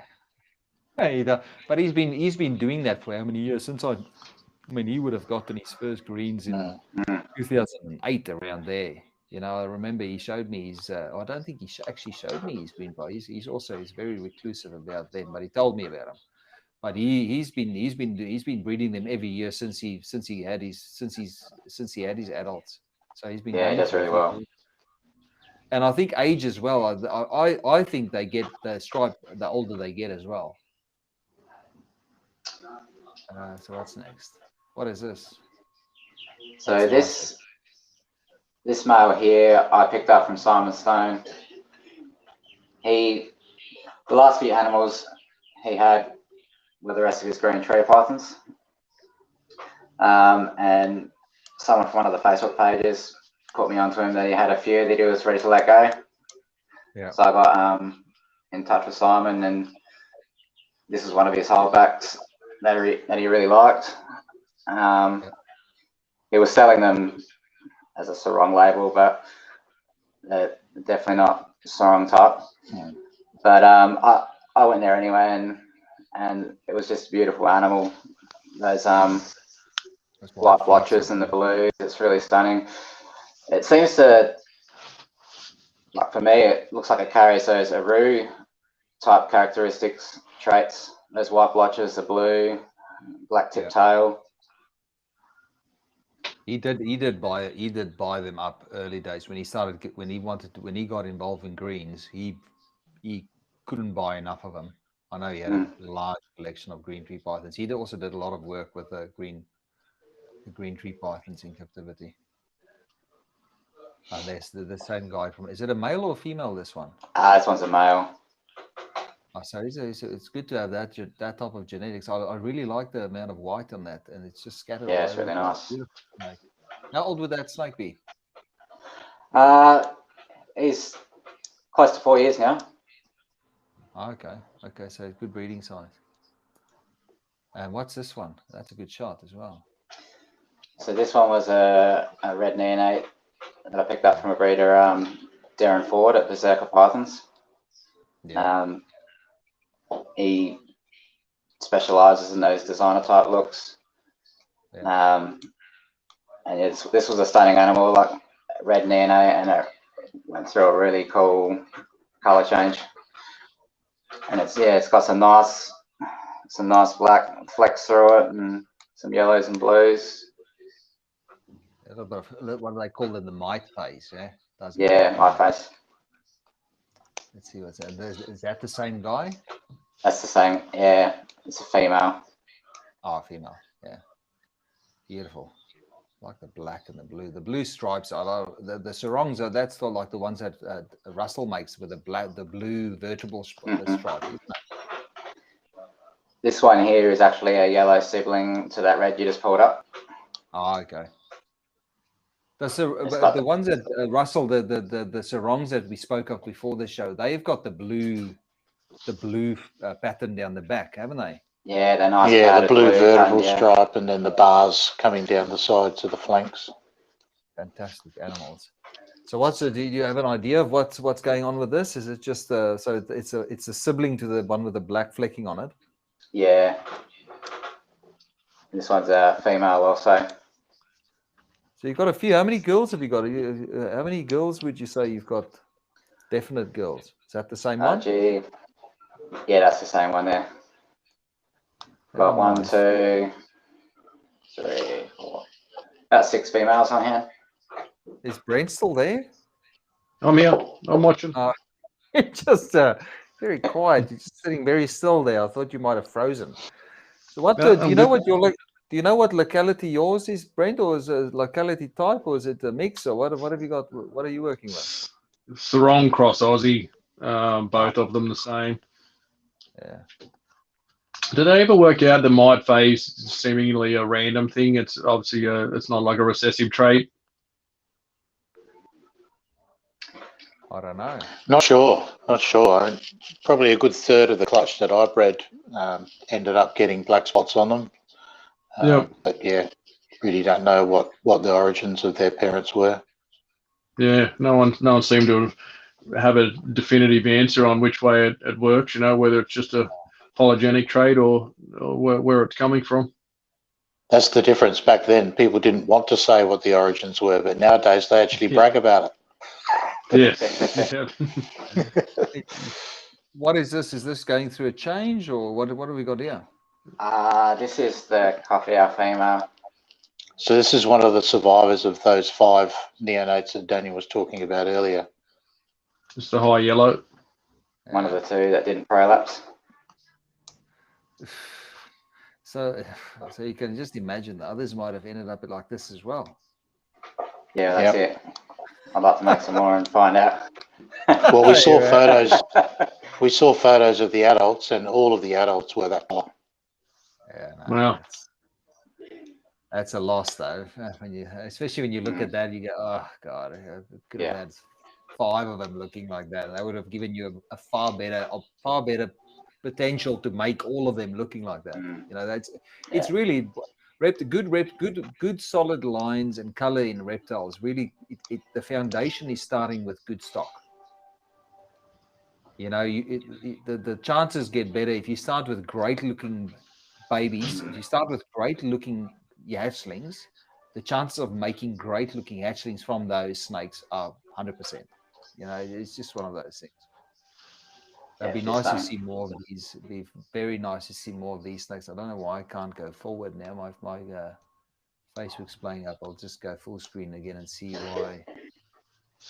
Only go 3. So okay. I think I might have been moving in the wrong direction. So is this the same? Is this the same animal? I think it looks like it. Yeah, she's just coming towards the end of her shed in that photo. And then that's the fresh shed photo there. You need some of those, Brent. Yeah, they're beautiful, aren't they? I've seen a bit. Obviously, there's the difference in many people think albino, but there's a high yellow line, and some believe there have been some actual albinos as well. Yeah, they were offered. I saw photos of them on offer from a usual suspect out of Sydney was going around offering them, but I could never. There was never an actual photo that actually showed an Aussie newspaper or anything like that. And I remember they offering them for everybody and like saying, I know they've had offers of 90,000. And I think the story was, it was from a video that somebody had out of Indo that had an albino in a video. And then that animal got smuggled over to Australia. And then that was, but nothing ever surfaced out of it. Needless to say, this was the same guy that was selling het for albino blackheads to people that ended up not being het for albino as well. So you don't know the story. You know, there's some really good crooks in Sydney that were dealing with the green pythons about 6 or 7 years ago. You know, so it would be nice to have the albinos. And I know there's one guy in. Who's the guy in America that just hatched some more albinos? There's a guy that Marshall Mendes. Marshall Mendes, yeah. Marshall Mendes, yeah. I've been following that, and there used to be one called Floyd a few years back. That was a beautiful adult, you know, and never. I don't think anything. Yeah, that was Damon Southey's snake. Yeah, hatched it in an esky. You know, like you remember, I used to look at the incubators that he made. He had these fancy eskies that he converted into incubators, and that snake was just phenomenal. Floyd, I think his name was Floyd the snake. You know, there's again. Let me just see. Okay, that's for some reason Facebook only lets me go in one direction. Yeah, so If there's any questions, I think, let me just see. I think we did the mite phases. There's the yellow one. What's this one? We didn't look at this one, I think. That sexing question from Lee is an important one. It's people trying to pop hatchies and things. Which one's this, Daniel? Did we look at this one? This one is the male coffee owl. It's a very pale green with a lot of yellow undertone, and there's some slight blue running down the dorsal. You can see the head's got a lot of yellow coming through as well. Yeah, and the eyes are just really yellow. They really are the best to take photos of. Man, I'd love to. I should come and visit you, and we'll put that, whack them on a black background, and we'll take some photos of green tree pythons perch. Man, I'd still like to do that. What were you saying, Brent? There was a question about green tree. A question from Leah Bennett: preference on sexing, probing, or popping. Obviously, most people are aware they're not an animal that you want to be popping at birth. They're very fragile back ends, and certainly not rushing to probe anything either. So I don't know about you guys, but I wouldn't certainly touch anything with a probe until it's at least 12 months old and a decent size. Yeah. They're just so fragile, and if. But I do, like I do feel though that, I mean, I did dabble with probing young ones when I was a few years back, and you can, if you've got steady hands, you can do it. I wouldn't recommend it to anybody, and I just don't even want to say that it's possible, because I it depends on your skill level as well in doing that. I remember they were straightforward, but you have to be so careful with the tails, and I just won't recommend it to anybody. But I wonder sometimes, in the early days of the green python hobby in Australia, a lot of people were sent 4 or 5, because that was the deal. You buy 4 or 5 animals, and I'm not naming names here. I'm not referring to anybody, but I remember that animals were sent in groups of 4 or 5 because that was a recommended volume to take to ensure that you get sexes. And so many guys ended up with all males. That I wondered if there wasn't I wondered if they weren't being sexed and sent out on purpose so that people ended up getting all males. And that's definitely possible. I don't know how you feel about that. I mean, I really, it did feel like a lot of people were spending lots of money only to end up with a whole bunch of males. Yeah. Again, because of the money involved, and you're essentially selling animals to your opposition, so to speak. So yeah that greed thing creeps in. But I do agree. I would feel safe if I was, I'd get a couple. Brent you were lucky, you ended up with 2 females. Second best outcome. But I think that you could 1 year of age at a good size, like I think if they're about as thick as your finger or maybe as thick as your thumb, I think that'd be the perfect time to sort of run a probe through them, and I'd recommend 2 people, and the one with the probe needs to be the one that knows what he's doing, so he can manipulate the tail without them breaking the tail. Although I do think in the wild that greens would break their tails. I just think that tail. Oh, yeah, 100% they do. Yeah. Their tails would be made to, it's like an extra limb for them. So especially, they'll be, if they catch food and they're hanging by their tails, I can't imagine that they wouldn't break a bone in there if they're struggling around with a prey that might be bigger than what they thought it would be. Yeah. Well, let's not forget they use their tail as a lure as well. So yeah. So that thing, anything could be happening with that tail. So yeah, don't get it probed. Don't get it probed as a hatchling. Rather wait for a year. And there shouldn't be, with these animals, there shouldn't be any rush. I think. Unlike most other reptiles, I don't think you should be pushed, like Brent said. You shouldn't be pushed to force them to grow and rush to breed them. I think patience is key with green tree pythons. I think that should be the 4th pillar, patience of the triangle. We'll make it a square, the keeping square. Let me just, my wife wants something. I'm still going. We almost finished here. Sorry. I have some keto pizza waiting there for me. That's my excuse, isn't it? Status of peace. That's like a good keto pizza. I had it last night. Oh, beautiful. I mean, I've got the bulk of my collection as hatchlings, and it feels like it's taking a long, long time for them to grow. but I'm just enjoying that and getting to learn my particular animals. And yeah, when they get to that point where they produce, it'll be that much more rewarding. Yeah, and plus you know the animals you're working with, you know. Yeah. It's the reward at the end of the day, you know. It's not if it doesn't come fast, you usually appreciate it a lot more. Especially, I can't imagine. I reckon breeding that yellow female on a clutch of eggs. It's a girl that breed the yellow, the Coffeo, yeah.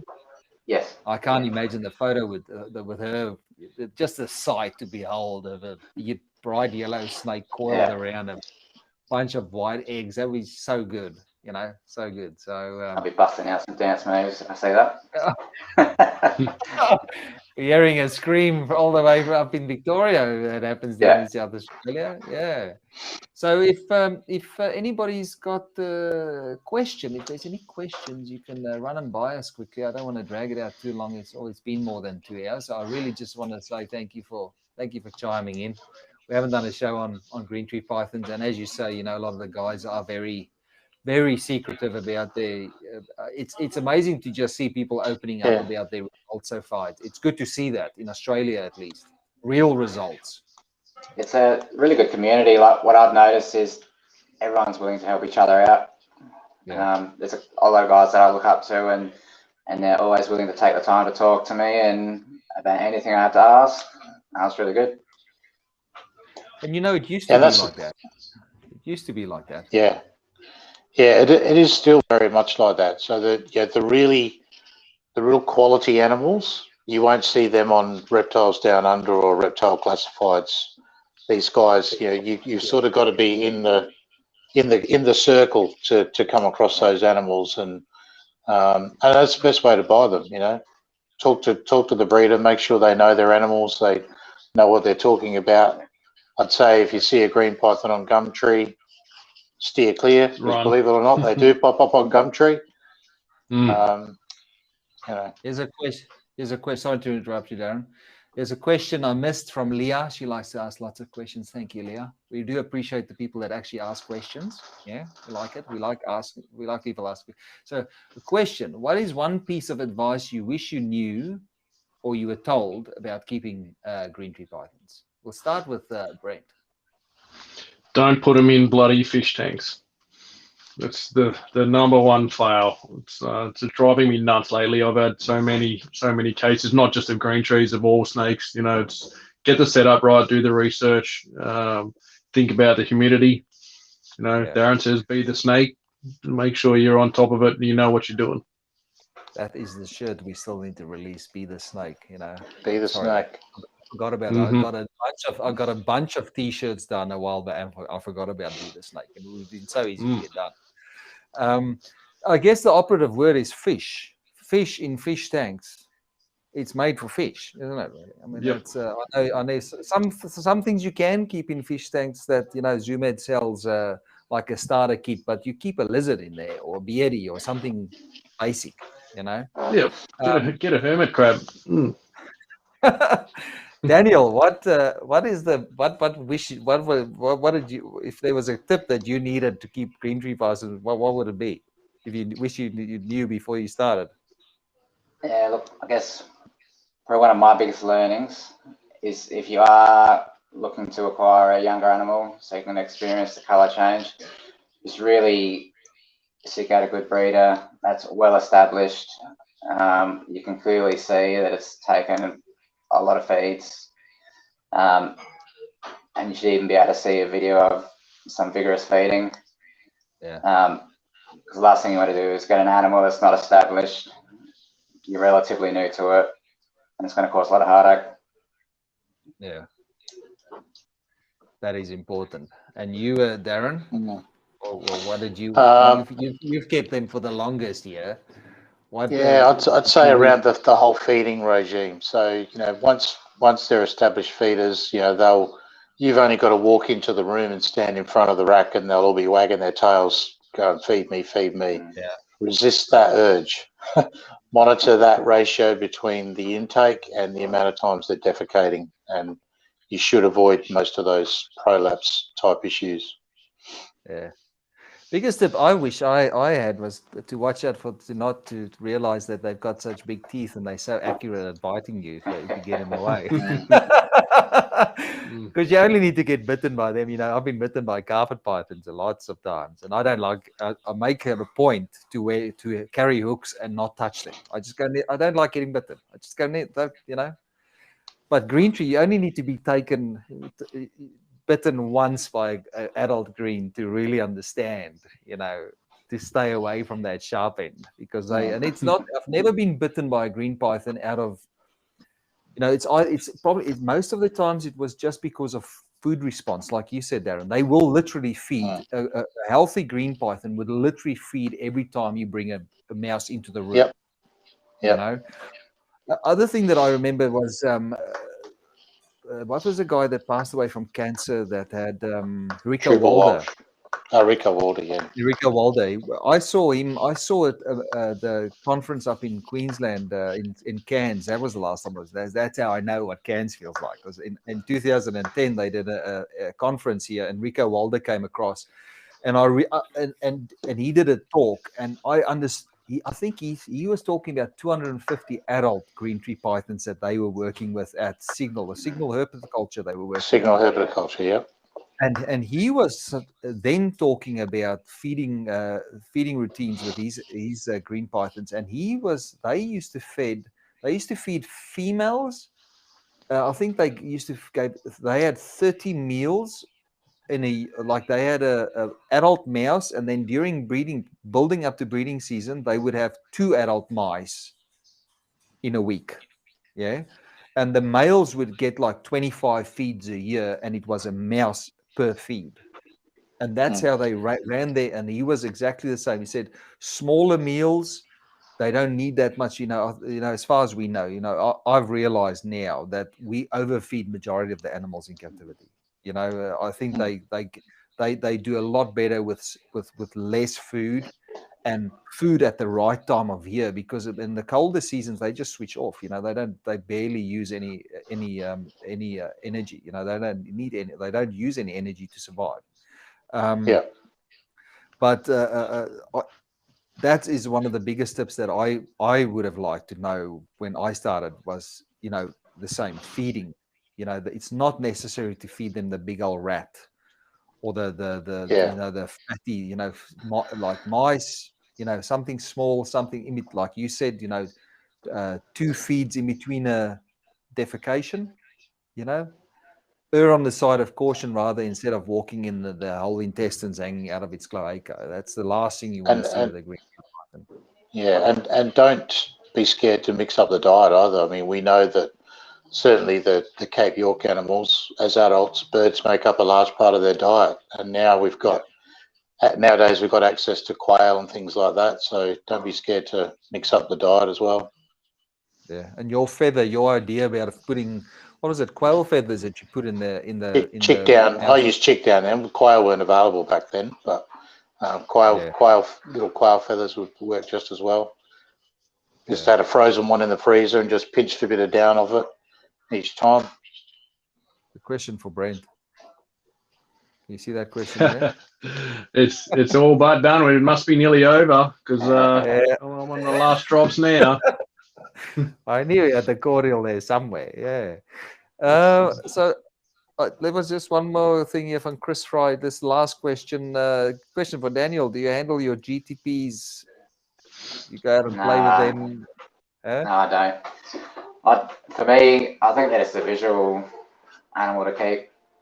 The only time I'll ever handle them, if there has been a little while since one has defecated, sometimes a very small handling session before lights out can bring on that bowel movement. But only if I need to look at the animal up close will I take them off the perch and handle. The best tip I can give for anybody, if your snakes are lazy to go, is you take it out on the grass and you just let it go, and you just watch it, and it will just start doing these wavy motions, and you'll just see this big old poo come out. That's the best tip I can give anybody. If you're worried about a snake being constipated, take it out into the grass, let it crawl around in the grass, and within minutes you'll have a turd lying on the grass. That's the best tip I give for anybody that's got a constipated animal. I Or a definitely think nice they do furry well. rug in your lounge room as well tends to work wonders. Or give it to your friend to handle, and then usually they will let it go in their hands, onto their brand new shoes or whatever. I'm sure, Daniel, every now and then you'd be going into that room and pulling out that yellow snake with it and just holding it and turning to that. Is it Gollum from the Lord of the Rings? My precious. Yeah. You'll be standing there with Yeah. I know I'd be doing it. I'd pull out that stick and just come on. I just want to hold you. Oh yes, I've got you. Yeah. You constipated, aren't you? Yeah, let's go for a little walk. Yeah, that's what I'm doing. So I just wanted to. So what did you say? I was just saying, I think the less interference with them, the better they'll be. Yeah.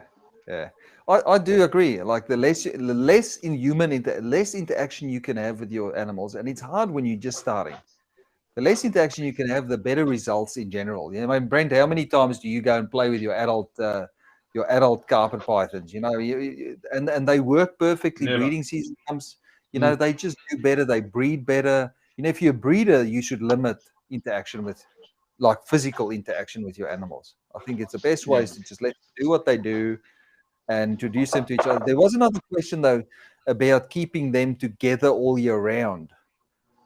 From what you've seen, I know, Daniel, you haven't bred them yet, but from other breeders' point of view, are they best kept singularly, or are they guys that keep them together? I personally have always liked keeping animals separate.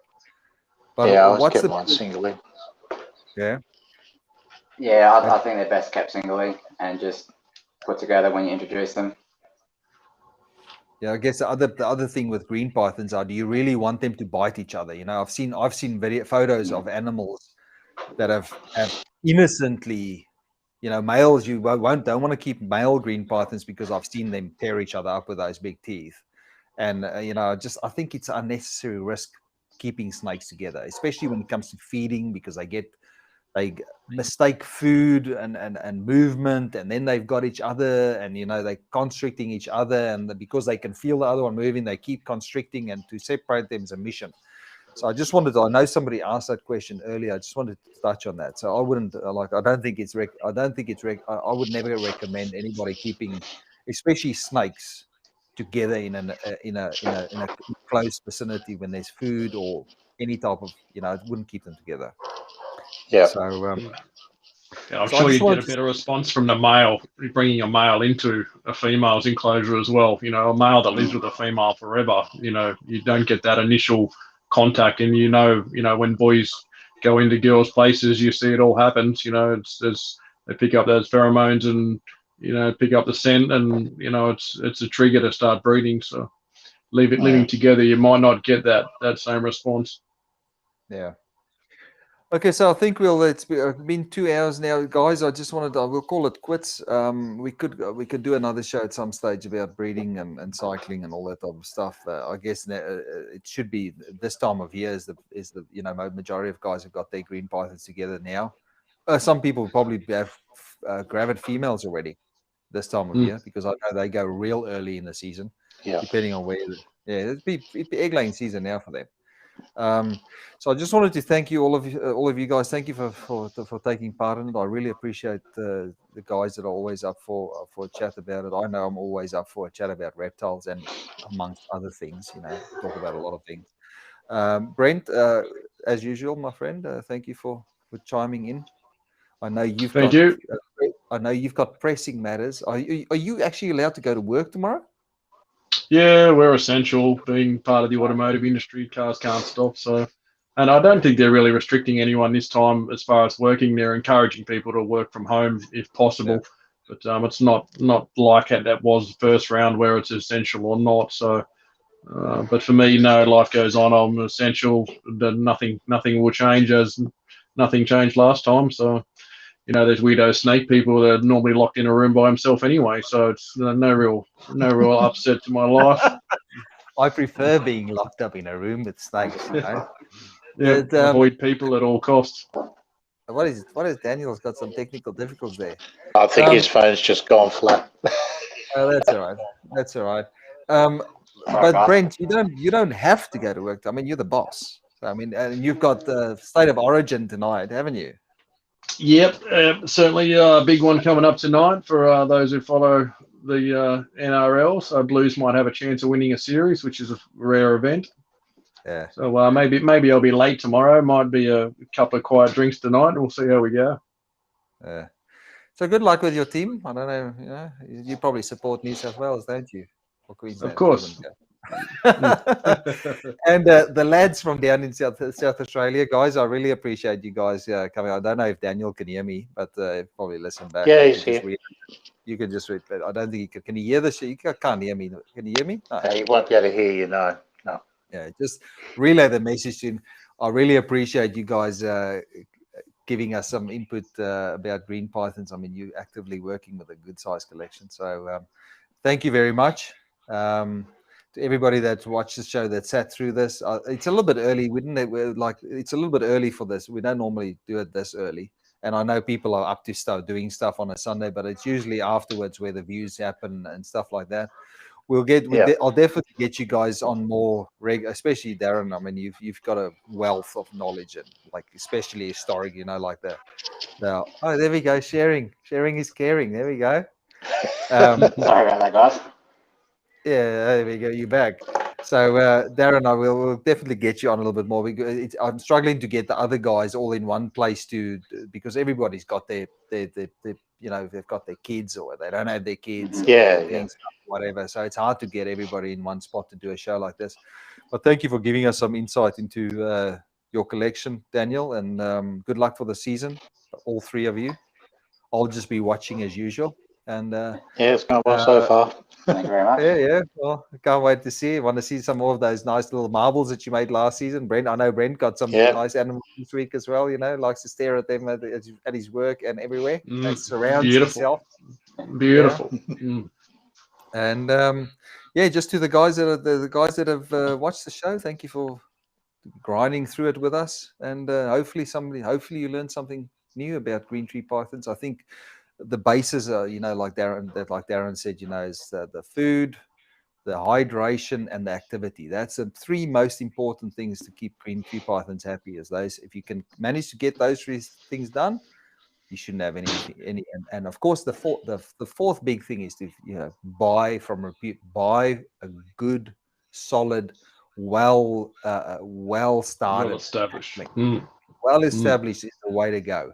And if it looks like it fell off the back of a truck, it probably did fall off the back of the truck. And, you know, you don't want to spend big money on something that's just going to prolapse or turn over and die or whatever. And, you know, I can highly recommend, there's somebody I can recommend highly when it comes to green tree pythons in Australia, it's Russell Grant. If you're looking for a good Australian green tree python, if you're in Victoria, I'm in Victoria, so I always promote Victorian breeders. Russell Grant's the way to go. You know, if you're looking for a guy that will look after you all through the whole, you know, he'll look after you for 4 years until that animal's an adult size. So, I just wanted to say thank you for everybody again, and we'll see you. I'm going to try and do these a little bit more often now, especially New South Wales is locked down, so maybe you have to do another show next week, friend. Yeah, possibly. It might be our only entertainment for a while. We'll see. We'll see. You could eat your biscuits, and I could have a crack open a bag of nuts, and we can just talk about it. Yeah. All right. Thank you, folks. Party. We'll call it a quits, and have a good week, and have a good night. No worries. Yep. Take it easy. Cheers, guys.